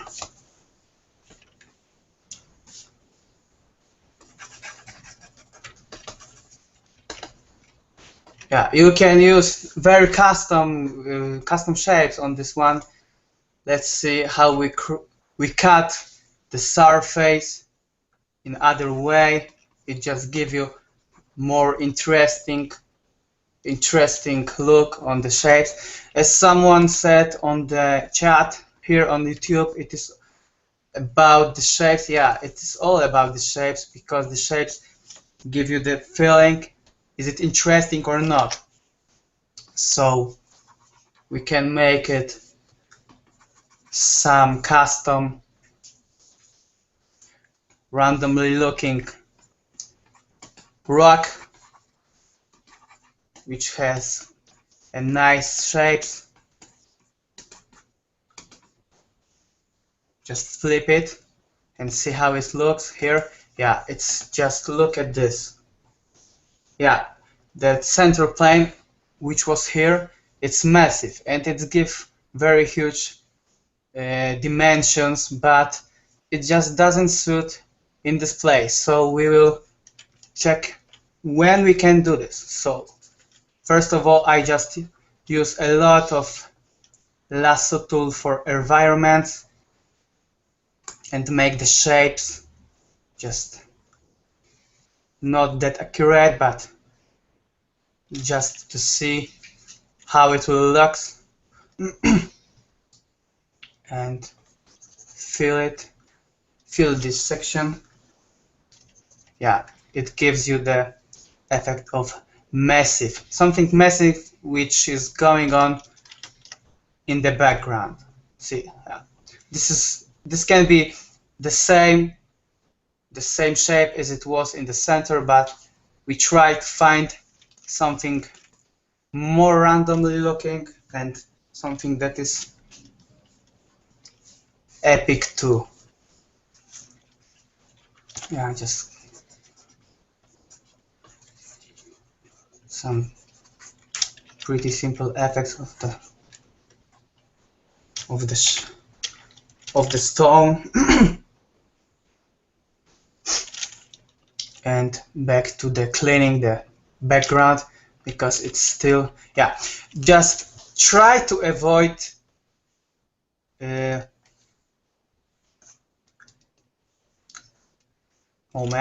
try to avoid that kind of brush strokes. It gives you very dirty effect. It doesn't tell you anything about what's going on here. It's just like your footprints which you left on the picture after you walked on the charcoal rests, and no, it just doesn't look good, and just all the things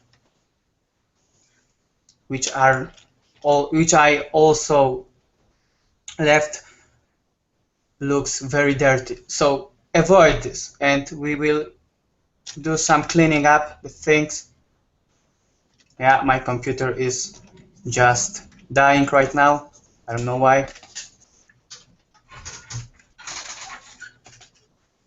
Cleaning and cleaning around all the things. And you will see this is a nice cleaning shapes which appears on in the foreground. Let's see this. We can add some more racks, which gives you more spacey effects because it is empty in this area now.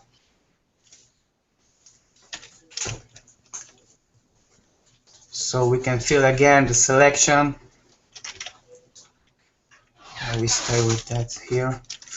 No. Here. Yep. And we just have some more division of the planes.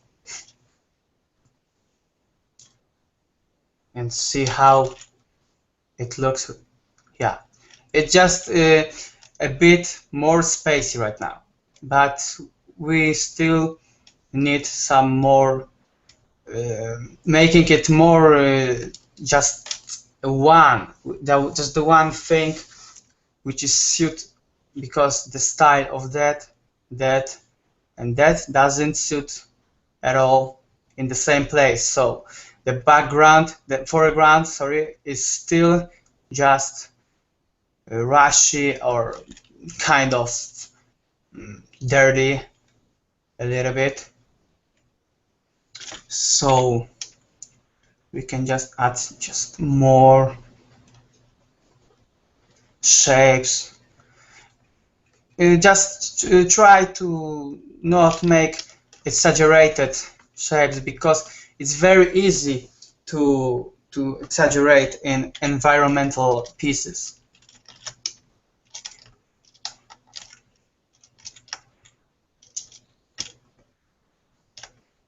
Yeah, you have to stick to your composition, which doesn't distract the overall view picture. You can add, of course, some tiny details and very first, very basic details. Block the layer and just doodling around with that. Okay, it gives you some nice effect of the rocks and more cleaning up the things because the division of the value is still a little bit out of the place right now.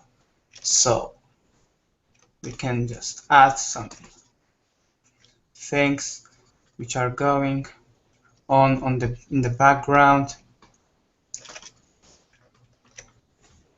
blocking it again and just cleaning. Just very simple trick with blocking the layers. It's very useful for you, so don't forget about it. I suppose you just want to make it like a snow or something, but yeah, you have to clean this too. The snow, even in the most dark parts are not just dark black, there are more just a little bit darker gray or something like this. Okay, we can make some rocks between the snowy, which is laid down here and here. You can also use lasso to create your own custom shapes. That's not that needed if you know what you want to create on this one.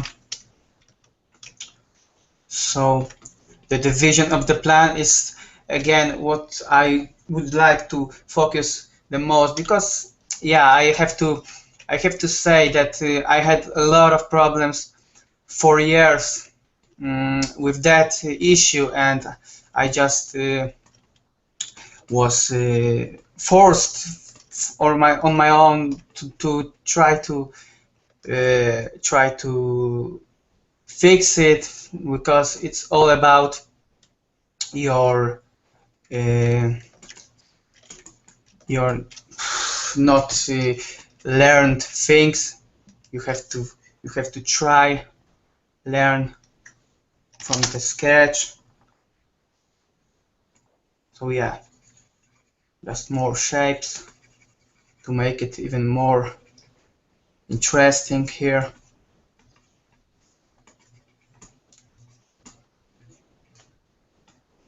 Yeah. So again, just more diversify in the plans. So you will see it is just pushed in the distance. It's not just a toy or something which is put on the mock-up. The same with the people here. They are too big.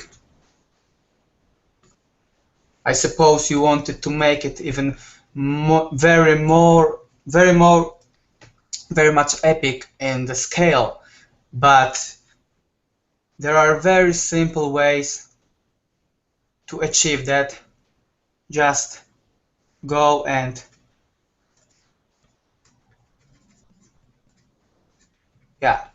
just make some pose in that dimensions, and you will see that it's even, oh yeah, that is much more bigger.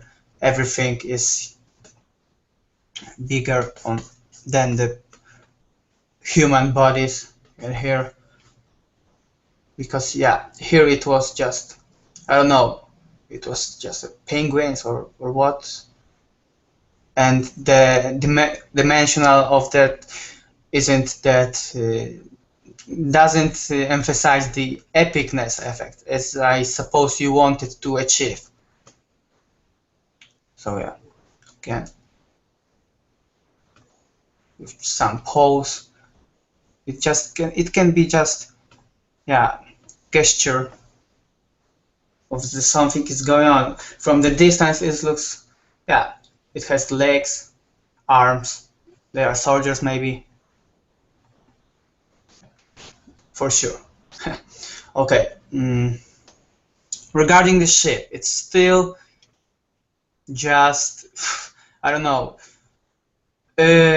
some kind of not defined, I don't know how to say it, but don't forget the ships has, if the ships has hard surface and shapes, it gives you the better feeling, opposite to what the things are going to the nature, like that rocks. It can be just more fluent and roundy shapes. But yeah, the ship needs just more hard stuff. I will do it very just simple. I'm not just that good in the design. You just need some research that have done to find some inspirations regarding the overall design of the ships or so.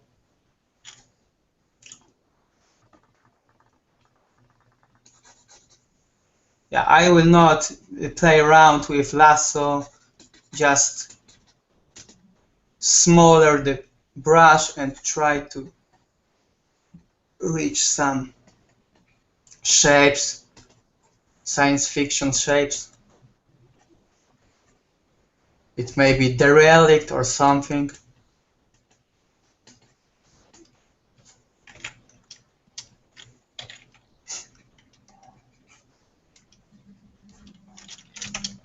Yeah, some shapes like this. and it gives you the effect. Well, that's something going on with the ships, which is broken or just landed bad.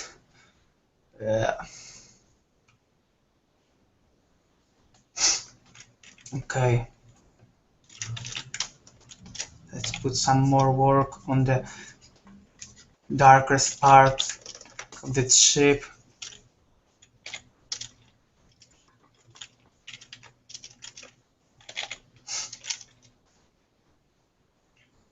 You can use also the lasso with hard shapes, but we are just trying to get an idea that something is going on out here, and it just needed to be that detailed. So yeah, that's just here.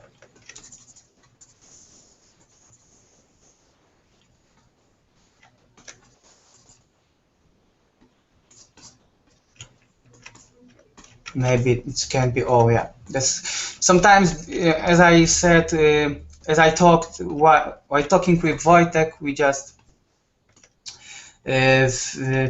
told that the shapes can be found in while doodling around. So yeah, I just found that it could be pretty good shape of the relic of the ship, which was the plane, future plane or so. You can just suggest it just plain. Here you can just add some engines.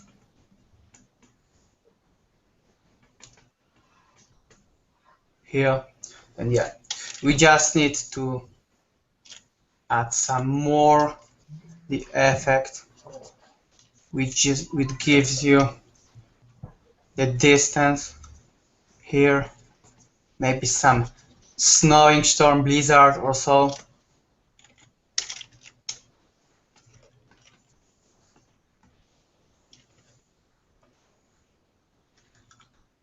Yeah, and we can again, yeah, we have pretty fine. We found the shapes, and we can just block again.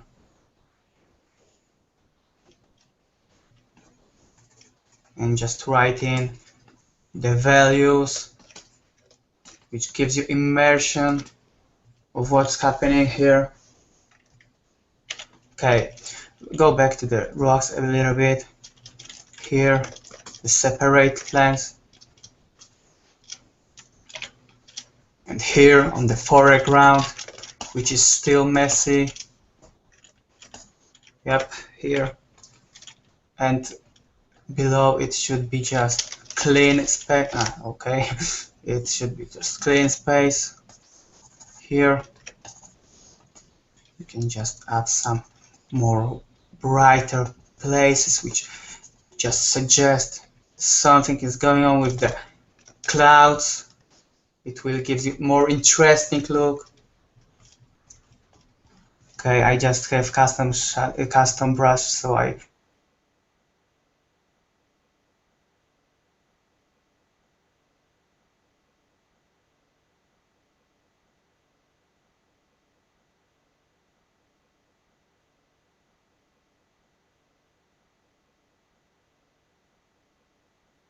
Up, and he's gone.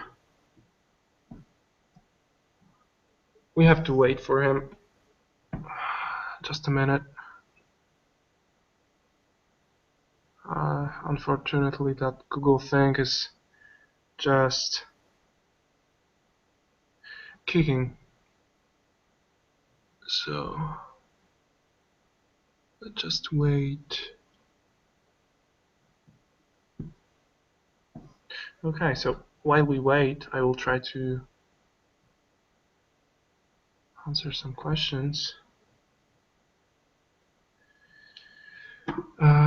Do you guys have any tips on practicing perspective? I try to study pictures from both buildings and drawing from life, but I have the feeling I'm not really making a lot of progress. I think the best thing to do is practice simple stuff. So try to study how the lines are converging in 1 point perspective, and just handle 1 point perspective first, how the object looks like in 1 point. Then introduce to yourself a 2 point, then 3 point, and try to draw simple shapes in the simple forms in that 3D environment you set up. So 2 vanishing points, try to draw like a cone, and to vanishing point, try to draw a sphere. I mean, sphere is still the same, right? I'm stupid. And that kind of stuff. So take just one thing at a time. So when I was starting out, I just filled page by page uh, of just simple structures, simple shapes, like very abstract. But I was training my hand, training my uh, mind to draw what I want, like simple straight lines. You can check out Scott Robertson Introduction to Perspective. It's also from Inoman, so you should just check it out. And there's a lot of good stuff. Also, the good tutorial is from Matt Core from controlpaint.com. He also has a lot of nice thoughts about it. There is one particular tutorial split it to 2 episodes. It's called just perspective, probably. Just check it out on controlpaint.com. It's really cheap. It's like $10. Oh, there you go. Oh, sorry. How long I was disconnected? Just like 2 minutes. So Okay. yeah.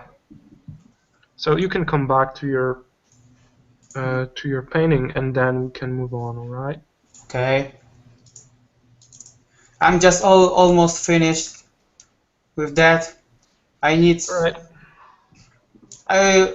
Give me a few seconds, Wojtek. Okay. No problem. No rush, man. Yeah. Okay. Great. So I think it needs just put more grace, more grayscale, more gray shadows into this piece, because if you just put in distance this picture, it seems like, yeah, too much white in all over the place. So you can just add the layers, maybe with multiply and very subtle strokes on the foreground, in the foreground, which gives you the idea, yeah, it's going to be the center of the focus here. Yeah, I just exaggerated a bit, but I just want to tell and show you how it works. Oh, whoa. How it works if you just make more division in the space. So yeah, nope.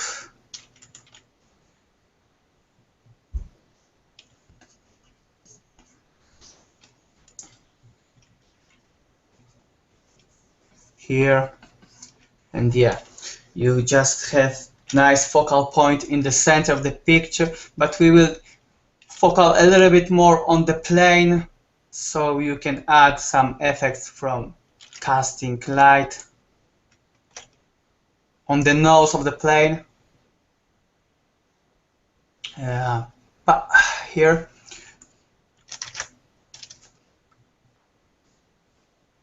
yep, here. Okay, you can easily see how the light going on. I have to check if I not disconnect, because I didn't know I was. So you will see in which direction the light's coming up. Again, it is from the top corner of the right. We can just darken a bit this space and see how it was and how it is. Yeah, just need more here.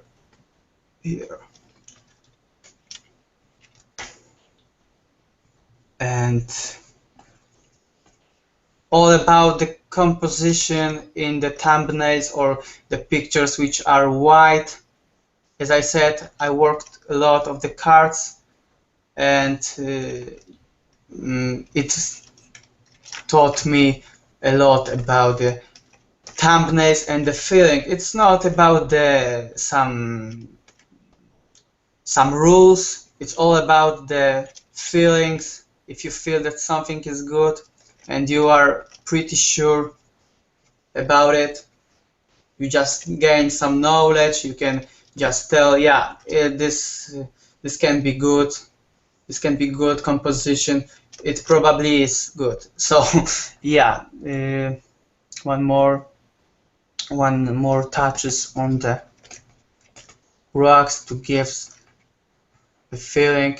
It's floating over the mocap, I say, because it's kind of mocap. Yeah, maybe not here. Oh, just cut it here. And it's still spacey, but I think it's not that pushed in the one place, in the one corner, so you don't have the feeling of mind blow. Oh my god, it's just too much. We can just add more blizzard of storm, snowy effects. Just playing around with bright darkness area. I just like to add this and erase the place which are not suitable for me, which I want to enlighten a little bit more, just like that plane. Give the sunbeams. Yeah, I think it's done, and I would like to just switch to Wojtek. Are you here, Wojtek? Yep, I'm here. Yeah, great work, mate. That's Thanks. good. Alright, so I will move rather quickly right now. Yeah, we can just move some quick tips. I don't know, 15 minutes or so. Yeah, okay, let's do that. Because as everyone knows, we just choose 6 or 7 works and still made only 2 of them, and we are gonna do some 2 more maybe. Yep. Okay. Okay. Yeah, okay, Wojtek, let's start. This is by Chris. I don't know if I'm pronouncing it right, but I just want to say it's really, really, really good as a study. Of course, it has a really nicely painted hair. He even like imitated Boki, the lens camera effect, and look how amazingly he painted this hair. It's not overdone. It's really cool. Also, look how he managed to do that warmness I was talking about in the skin. Also, like you can see like violets, a lot of warm, cool olive greens, and there's a lot of colors happening in here. So remember, skin isn't only like a flat color. It's a never-changing surface that is affected by the light around it. So this girl is backlit, right? So it's perfectly visible. But what I have to say is, you look at her and she looks kind of good, but let's flip it. And what I can say about it, her cheek is a little bit too far left, and it's just there's something wrong with the eyes. Like you see, that's the stigma of painting eyes. That kind of symbolism you're getting into. Like this guy Chris is getting through that. Is painting what he sees more right now, but still there is a little bit of like that kind of very symmetrical kind of a little bit of the boring design. Like, he knows that the eye looks like that, so he paints it like that. You have to turn off that part of your brain and just paint what you see. Paint the shapes. It's just that easy. So I don't know how the red looked like, but I will do a little bit of liquefying. Also, there's a very hard foreshortening because her chin is a little bit up, so you get that plane and a couple of these planes, right? The eyes are closer to the nose than usual. So I think I will make a couple of suggestions with a liquify brush. I don't know how the red looked like. I will just adjust it how I think it should be.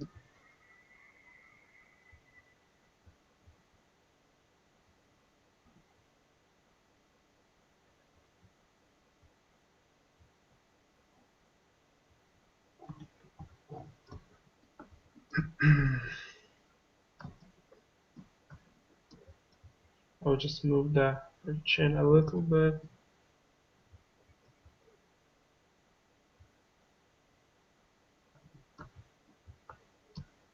What about getting these eyes a little bit closer to the nose? I'll try to make them less asymmetrical.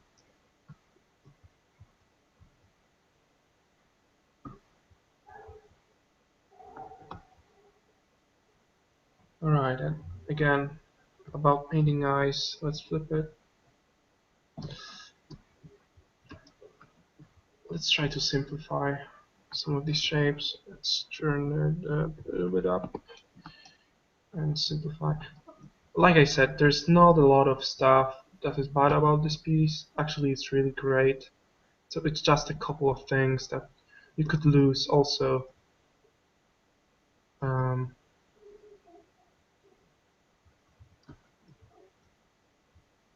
I'm just coming with a brutal brush. Also, you can make decisions in your painting. You can think what I want the viewer to look at.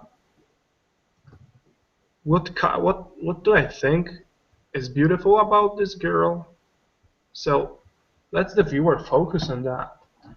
What do I care about? Nose? Do I like her nose? Maybe I do like her nose. So you can make a focal point from her nose, the way the shape turns. If you like that, just make a painting about it. It's you have to have an opinion about what you are painting, because if you do not have an opinion, then the painting is like, oh, okay, it's nice, technically good, but what it is about? Is it about me feeling something? About me trying to tell something? Like, look at that. I fucking love it. Look how I painted it. It's just, this is how I care about that. This is what I like think. This is my perception. So when you paint, you are never making an fact or a pure statement. This is always an opinion. So you don't have to be scared of like what you think.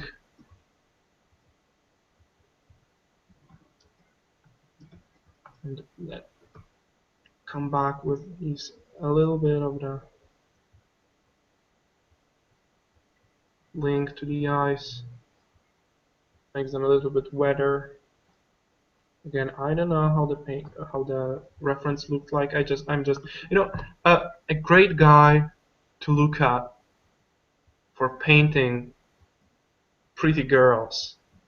Like how to simplify shapes in the eye, or how to paint nose so it is more like it lacks a little bit of warm tones. How to paint nose to make it look not ugly. Like here we have these holes that just aren't look that good.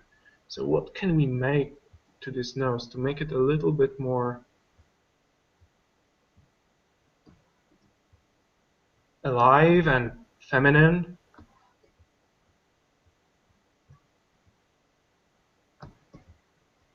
So the great guy to look at is elf green. So basically, when you have a study like that, you made a study with a photo, right? So right now, let's look at the people who actually made a painting of the same stuff. So I've just typed in elf green and just look at his stuff. Look how he paints woman. Like, let's have some zoom on the face. Like let's type in portrait.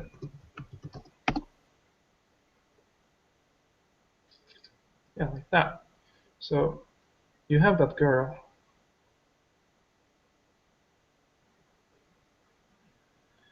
Just paste it in and look. There's so much information that is happening in here that you can just steal. I mean, there's nothing bad about looking at it and thinking what is good and what is bad. Look at the spectrum of hard edges, hard edge, and like soft and even lost to the hair edge. Look at how he managed to do eyes, where he is grouping shapes, how simple his strokes are, and it's enough to tell the story. Look how fleshy this part looks.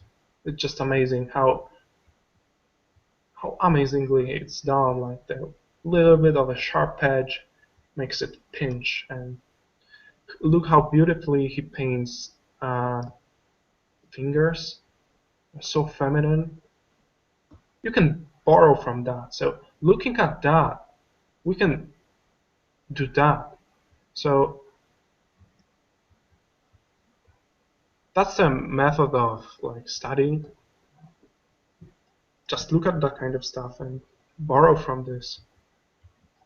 Right, we are moving along. So that's a quick tip for studying and making like working from masters. So let's move to Darek.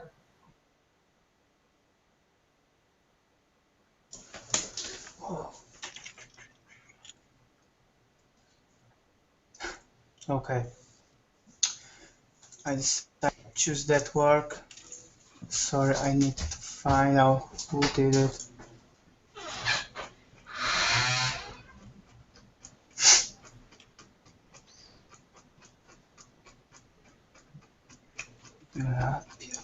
Yeah, it was made by Kubizi, who spent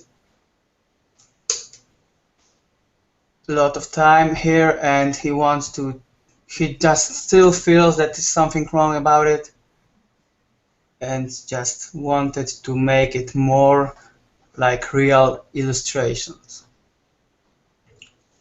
So yeah, head is amazing. I just don't want to touch it a more. I think about the composition of that one. This is something right with that area. That piece is really great. Yeah. I mean, the design of his head. Yes, it's really nice. It's amazing, but I think the composition just is a little bit too much. Yeah, too much stuff going on, right? Yeah. Exactly. Yeah, already it looks more clear, right? Yeah. You don't the word to the author of that picture. You don't need to show everything. The design of every part of that dragon to be interesting. You can just put the tail here, and it can be just switching or just showing here or here. I don't know, it just needs more think about it. Oh yeah, that will be, I think, better. And I think it's all about the feeling, so there are no rules. Just tools, right? Yeah, exactly. You just can do it very subtle. You don't need to make a lot of the parts the dragons have. You just can do this very subtle, small, and it gives you very fluent blend in the composition. So yeah, I think it's better now, but this needs some more extended of the tail close to the ass, I guess. And it's pretty different composition now, with the same amazing head, same amazing flame throw. Yeah, but you just changed the like sweep of the composition, right? And Yeah. it looks so much better. Yes, you can just feel some. Yeah, I don't like that. It can be just switched, moved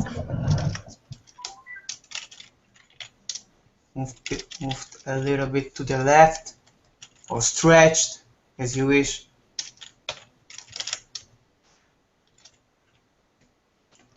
Here. Oh yeah, that's just the dragon right now.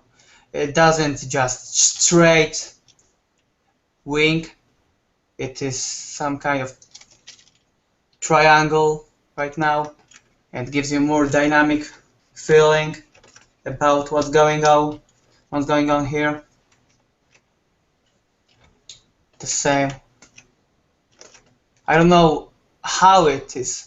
Ah, yeah, I see. Okay.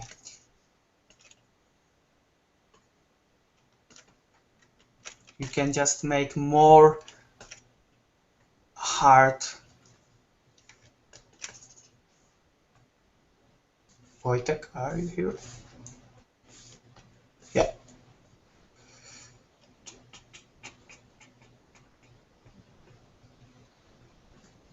I will be right back, okay? Just Okay. Everything is okay with the screen? Yeah, everything is alright. Okay. So give me 2 minutes and I will be back. Okay. So we are back to the wings, which just gives you pretty much dynamical pose, dynamical composition. You don't need to do a lot on this picture because it's already amazing. I think it's amazing light, amazing head, and it just needs some tweaks with composition. Yeah, we agreed that the tail is just looked like the dragon.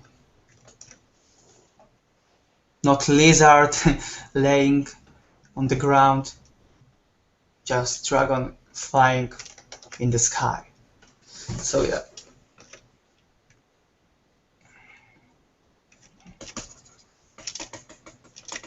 Some more flames.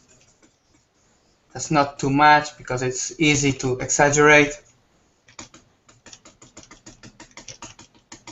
You have to stick to values.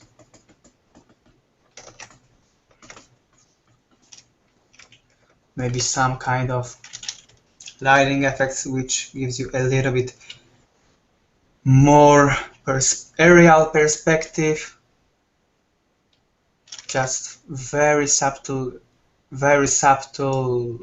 stroke like this. No, too much.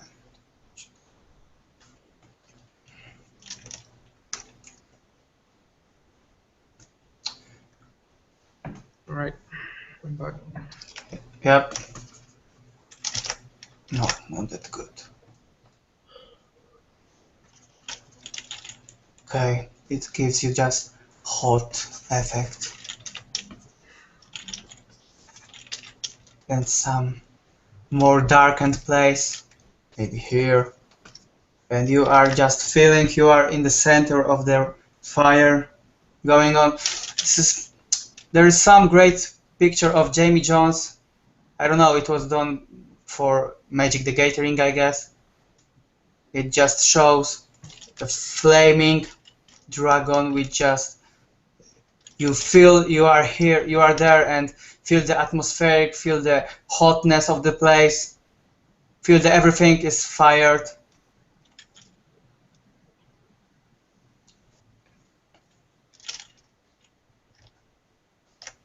Let's see how it was. Yeah, just You can bring back a little bit of contrast, I think. yeah, I think yeah, that's good. Yeah, okay, and just maybe more overall contrast. Yeah. Yeah, looks good, man. I just like to contrast a little bit, just only that part when the flame comes from his head, from his mouth. Yeah, that's cool. Yeah, and that's just very effective, tricky, but it just fit the place and spot the what we want to achieve, I guess. Yeah. Yeah, looks tons better. Make sure to save the PSD. Yeah, okay. Alright, so I have this piece in here, which is very nice in terms of composition, but it lacks just a tiny bit. So I think it lacks a little bit of contrast and a little bit of interest. Like, I suppose after looking at that image for like 2 minutes, I figured out, okay, so probably that is a wing, right? That is a wing, and that is a dragon. So we have to make decisions and tell your viewer what the hell is it. So it needs a structure. Maybe it's a bird, I don't know, but I feel it's some kind of a dragon. So it needs like a little bit of a head or something that tells me that's a freaking dragon. So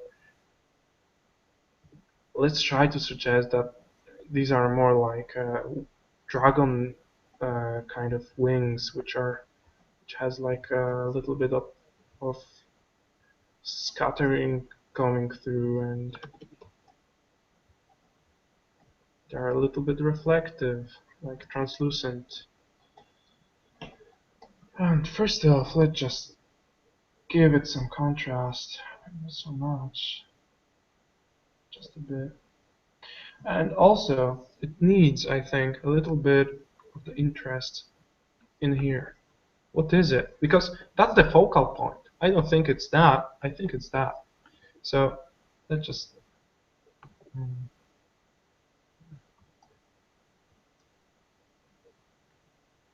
okay, just see what we can do. Maybe suggest more of this guy's design so that it's more clear to the audience what is it. And think about that. What is it? Right? Because that's like a stick in the sand.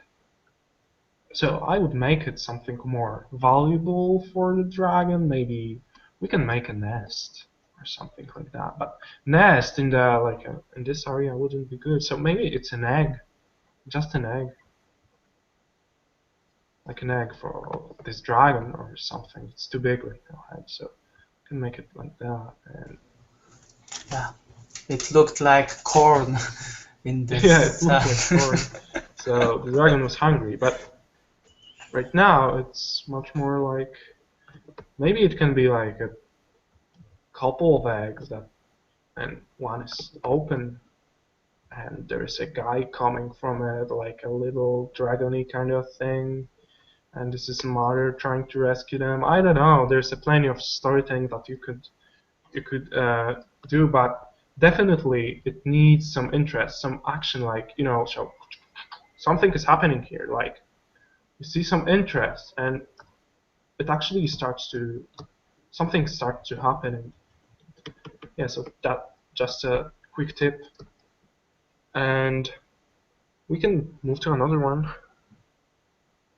Yeah, Darek, we can make it much more quicker right now. So Okay, that's not problem.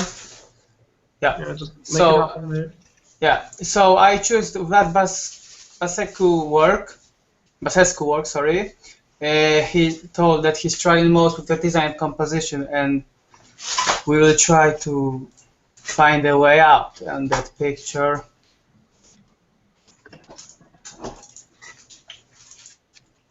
Okay. So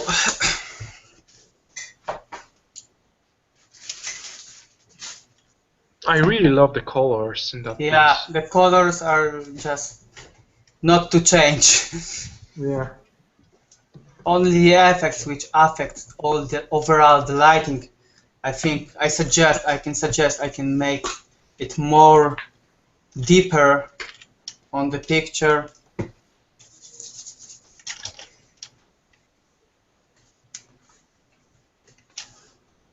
I think there's something is going on with the hand here, so maybe we just need we chance to remove it here and maybe add another pose,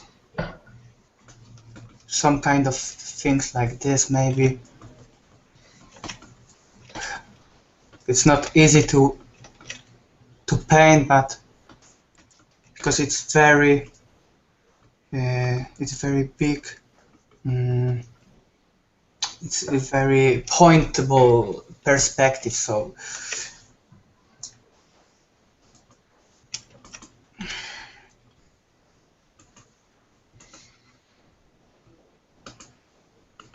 yeah, I will try to just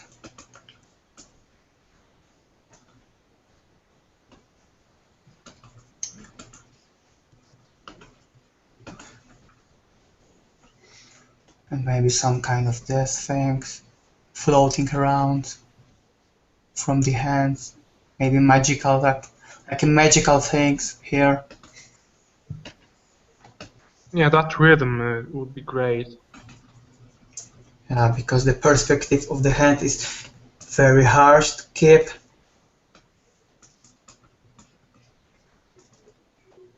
Maybe just I will put here. Yeah, I see it's just too shortened for me.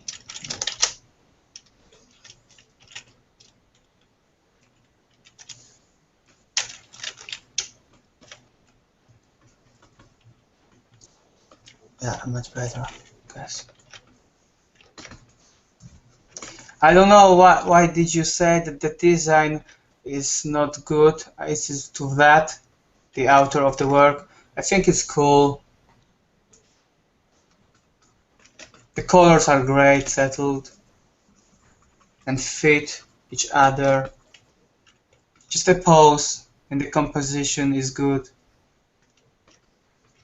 But if there's picture which suit good in the scene, it needs also good posture. If you have some stiff posture or just doesn't look good with anatomical issues, it just distract your composition and make it even not acceptable, unacceptable. So yeah, we will try to fix it because I like overall the composition a lot.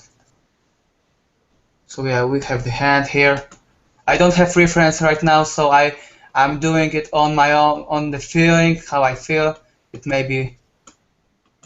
can make and have some mistakes, so sorry for that.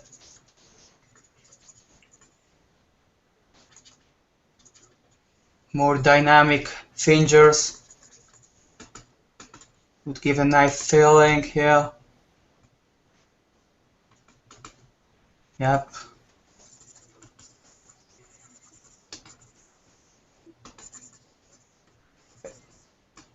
It can be even pushed back here to just show that she stands right back and having the head turned on us, because I really like that idea with what's going on here.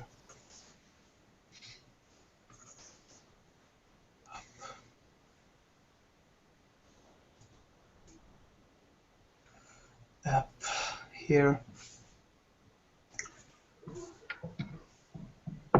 We have 20 more minutes. Yeah. Okay. I will finish it. No, you don't have to. I'm just mentioning. I really like the colors once again. They're pretty cool. Like the Pavel said, a cool warm setup. Working. Yep. Yeah. This is the very cool setting of the overall picture. I think it's a little bit, it may be a little bit too bright on the top right corner. Just a little bit too bright. It takes over the image. Yeah, maybe it can be just darkened here. No, too much. Yeah. But I know what you mean, man, so just trying to get rid of that. Also try it with the top, I think. Just. Okay. I don't know if it's. I just feel it needs a little bit of. Yeah, it just gives a real more mood to the picture. Yeah, it starts to glow a little bit more.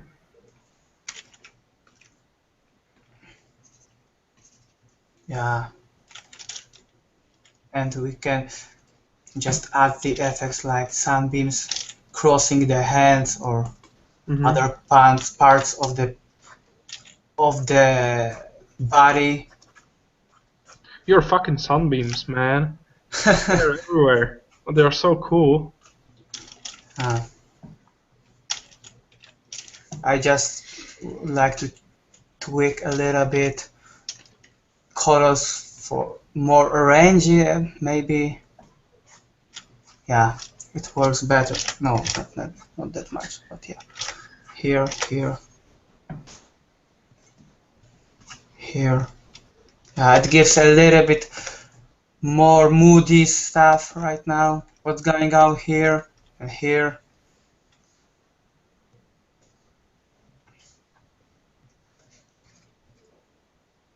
And here.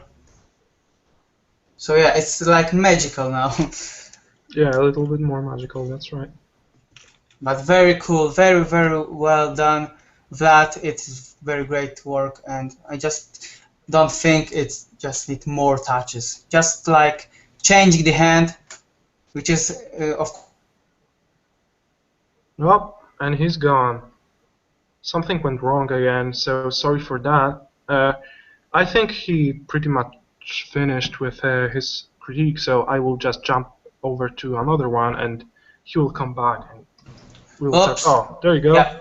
Okay, I just want to final words on this picture. Just wait for Yeah, sure. Hangout works. Oh no, my face. Fuck. Okay. I just want to say to Vlad, he's out of the way. Just very good, very good composition. Just remind that you can just make some more difficult poses of the hand.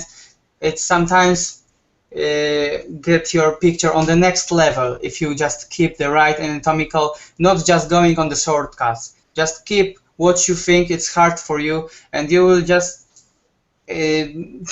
learn much more than you just do what you like and what your comfort zone is. So yeah, that's cool. Just need some tweaks with the anatomical issues, and overall mood is great for that picture. Yeah, great critique, man. I'm just jumping over to the next one. So we have like 15 minutes left. Okay, so one work after one, and I think we can. Yeah, and we will be done. So there were some questions about when the next session will be. I think it will be next Sunday. We will talk with Darek tomorrow, and we will decide when exactly it will be. Yeah. So we will let you know in the group on our Facebook pages. So I'm just I'm just looking at a very cool image. It's so what's cool about that image is design. Look how cool it is and how nice shapes are. It looks like straight from the Cataclysm, like a World of Warcraft game. Also, the I like the flow of the guy. What else do I like? The rendering is quite nice. But one thing that comes to my mind when I look at it is the overall like white things going on. Like you see all these rims. I don't think they could happen. Like look, what the lights are. What is the light source for that? For that light? It isn't the fire because the light is white. It's cold. Again in here and in here. I know he wanted to make it pop out from the background, but I think that's too much. Also, this white in here, that's too much. Let's try to uh, becken it off a bit. Also, I like the colors a lot. Maybe it's a little bit on the black side, but we'll try to fix it. All right, and just overpainting these white areas so it doesn't hit our eyes so hard. So where do I see these white parts? I would just overpaint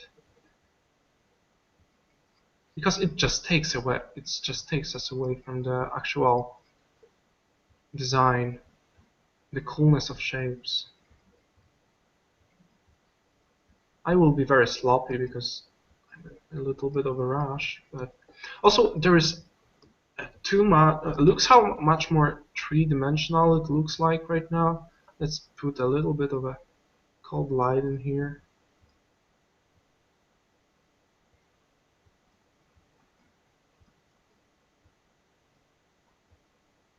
Yeah, so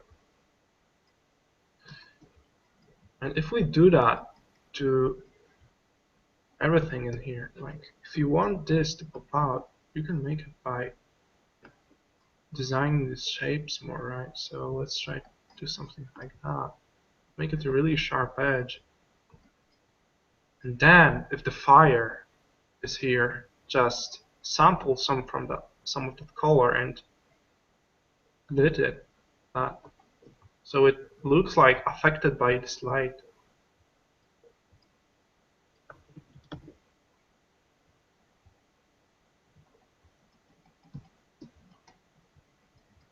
Again, it's also a little bit too busy. Like in these areas, there's too much of the things going on, like a splatter and a lot of like warm colors, color dodgy kind of effects.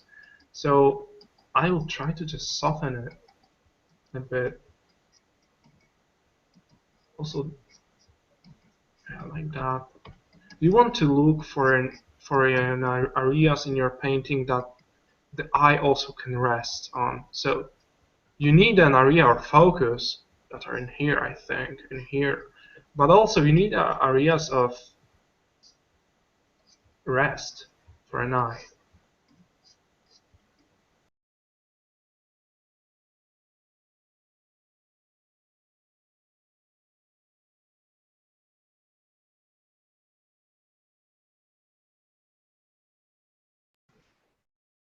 I'm back, sorry. Let's do a screen share again. Alright, coming back. So eyes needs to rest. Also, they need interest, but also a little bit of a rest. Also, I don't understand the perspective of that on that thing. So I will try to make him stand on something. Maybe that is some kind of like a lava thing that he's standing on. Let's indicate some perspective in here. Like there are some cracks.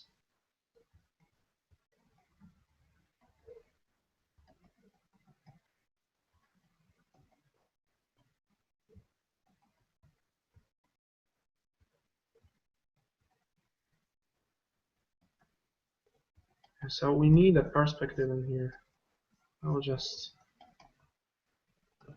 Also, I will change the composition. Maybe a small tilt would work for that. Let's see. Flip it. Well, flip it. Yeah, there's too much space in here, I think. Maybe some cutting.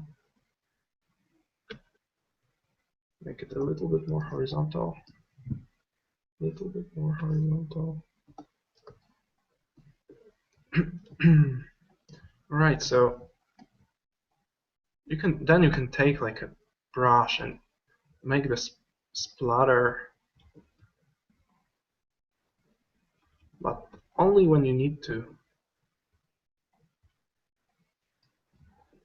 You see, that's too much.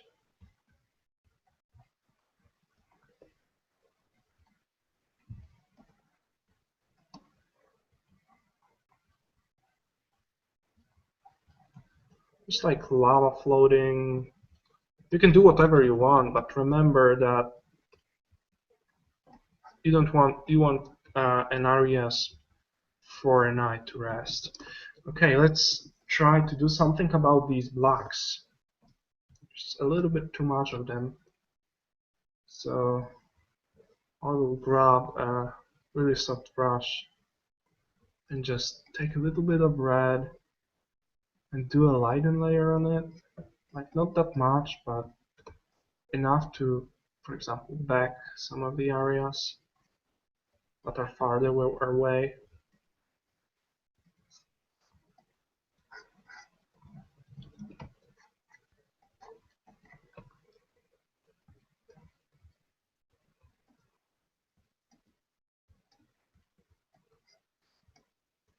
This tail is a little bit further away. You can tell that there's some kind of atmospheric perspective going on. So also let's try to focus an eye more on the center, like the focal point. So I will just apply a small vignette.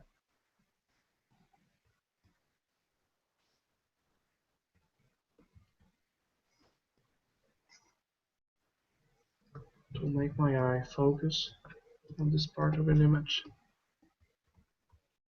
It starts to look amazing, man. You know, just chilling.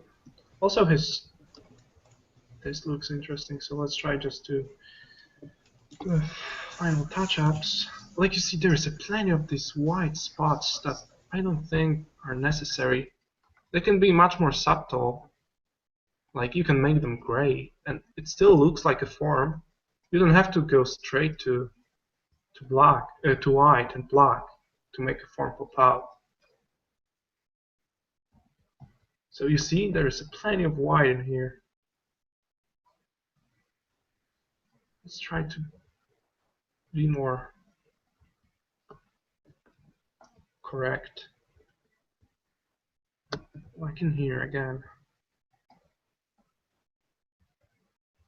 You want a little bit of light here. Think in 3D.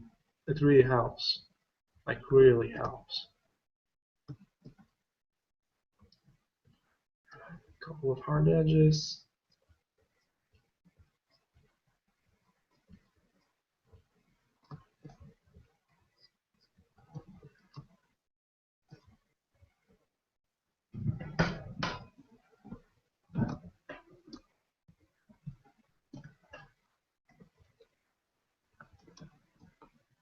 Oh, let's try to fix a contrast a bit.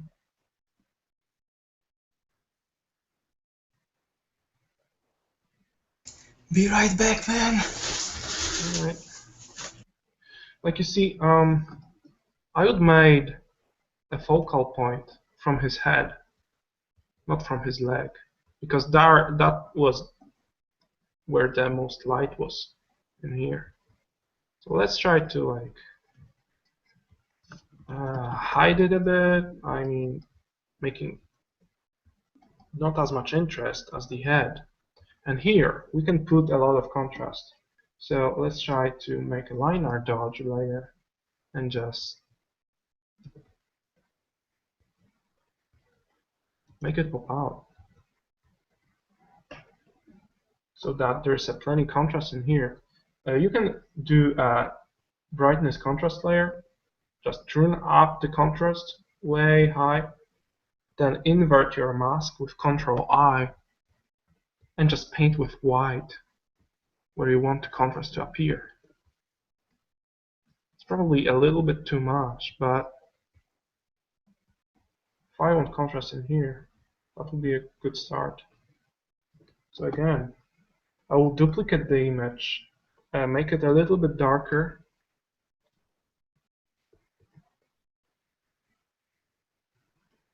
and just erase when I want my focal point to be, and the light source.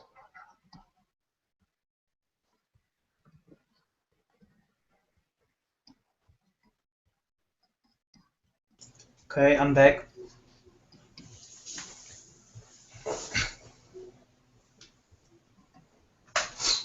So you have to guide your viewer through the work.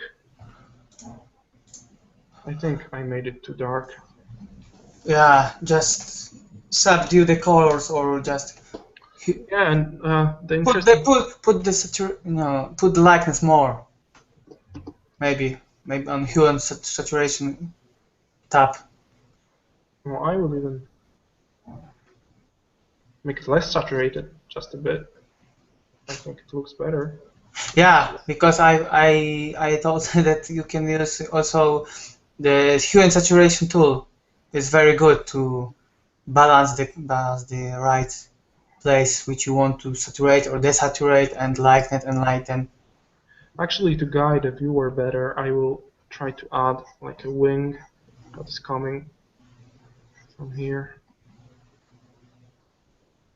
So it's maybe his wing or something. And then you can just take like a blur and just blur it out a bit so it looks like it's Yeah. closer to the camera.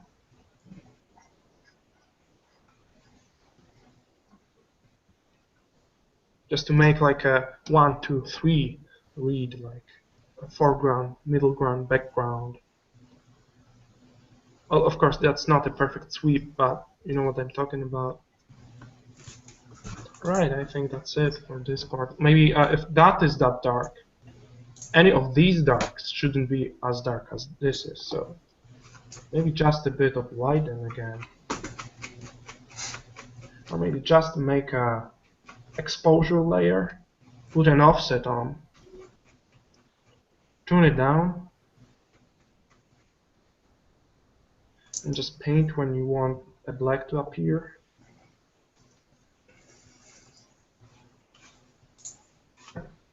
That's like an instant atmospheric perspective. I will just...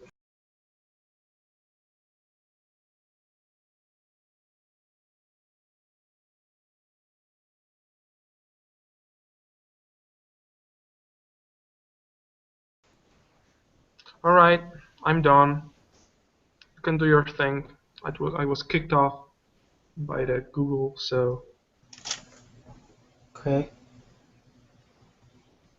Yeah, you finished or not? Yeah, I'm finished. Okay. I'm just going to Joe Sullivan work. It's very well rendered, but it's just messing with too much, way too much, or maybe a blur. It gives you like the effect of the miniatures here. So we will try to balance it a little bit. I will start firstly with composition changing.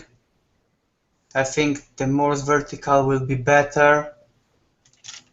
Stretching it up, filling the area,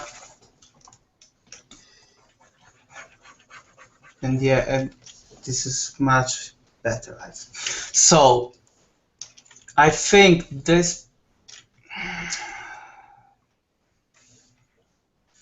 area with that blurred, that here, and maybe here, are just too blurry and much more. They need much more, not that translucent as they are, especially the grass here. I'm here. Yeah.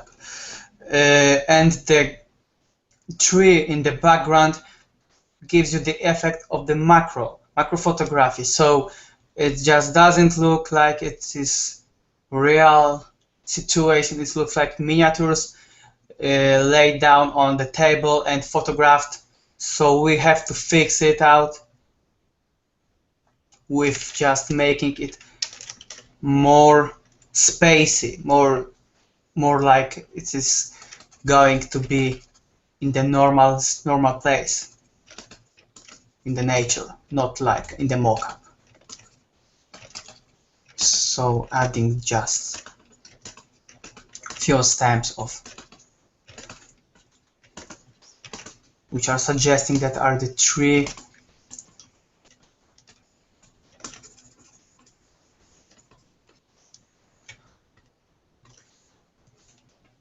If you want to give some blur effect, it works pretty well on the foreground, in the foreground, but not on the other planes. When you want to make the situation which is going on the nature, so you can just add some grass here, maybe just like this, here, and just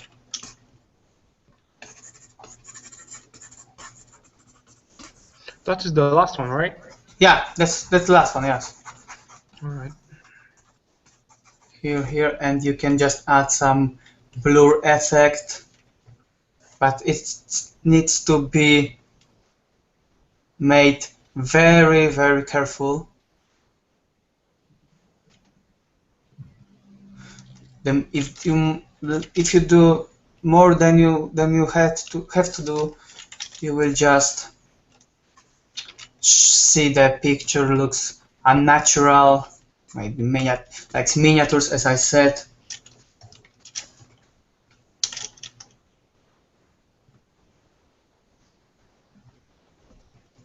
Let's put in the distance a little bit these things which are going here.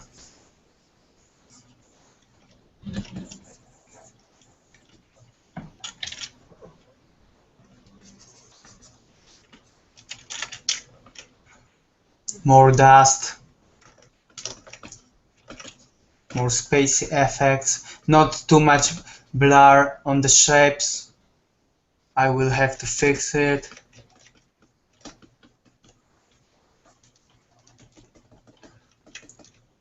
In the nature, everything can be separated on the plant, and it's really blurry if you are focused on the right place, but you cannot exaggerate in the picture because it will not look like the nature is.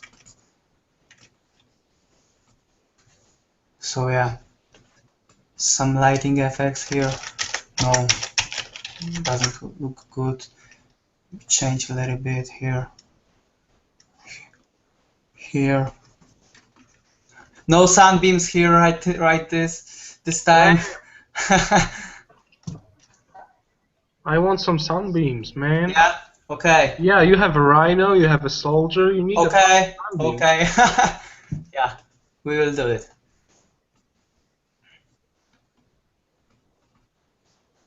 You can easily see how you separate your distance things, which is what is pushed back, what is in the foreground, just putting the right value, not just blur effect. Blur effect, let's left it on the final touches, not use it on the first term. It just will not work the way you want to achieve, I think. Okay, some lighting effects, very chippy. Maybe some hot effects, and the ground is boiling because it's African. Here, here.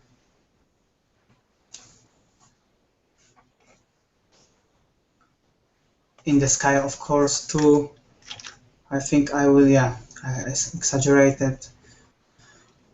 It's laggy on my computer right now.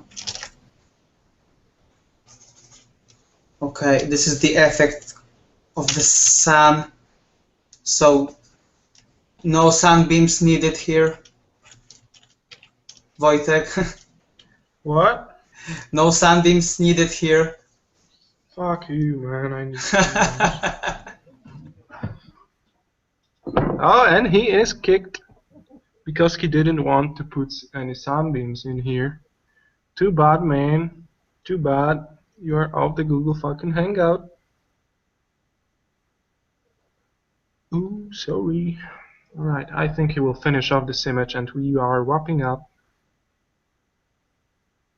Dang! Darek, where the fuck are you? Fuck, again. Yeah, man, no sunbeams, get the fuck out. Okay, let's back to the sun effects. No.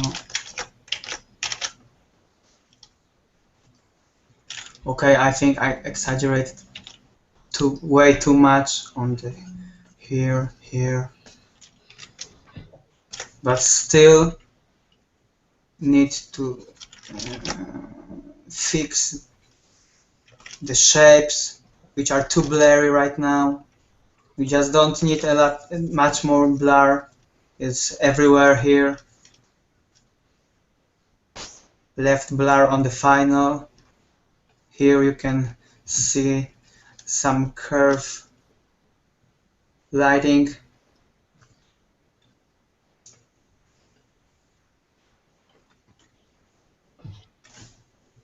Okay. Yep. Here. As quick paint overs here. When the sun is coming, when the light is casting on the features. Here. You can see the light is coming here. And I think it just needs more. Maybe here. Something like that. Man, this is like the coolest idea ever. Like, how cool is that? To combine a rhino with a soldier. Yeah. I would totally fucking see it in the cinema. Like, that's an original idea. Expendables 4. Okay. I really like that. Just warm lighting. You just changed the time of the day, right? A little bit. Yeah. Like. Oh, too much. Maybe some lens flares would work, huh? Like a big fucking lens flare. Maybe, man. And then explosions everywhere. And that's how we do it. And Arnold Schwarzenegger in his early 30s. Yeah.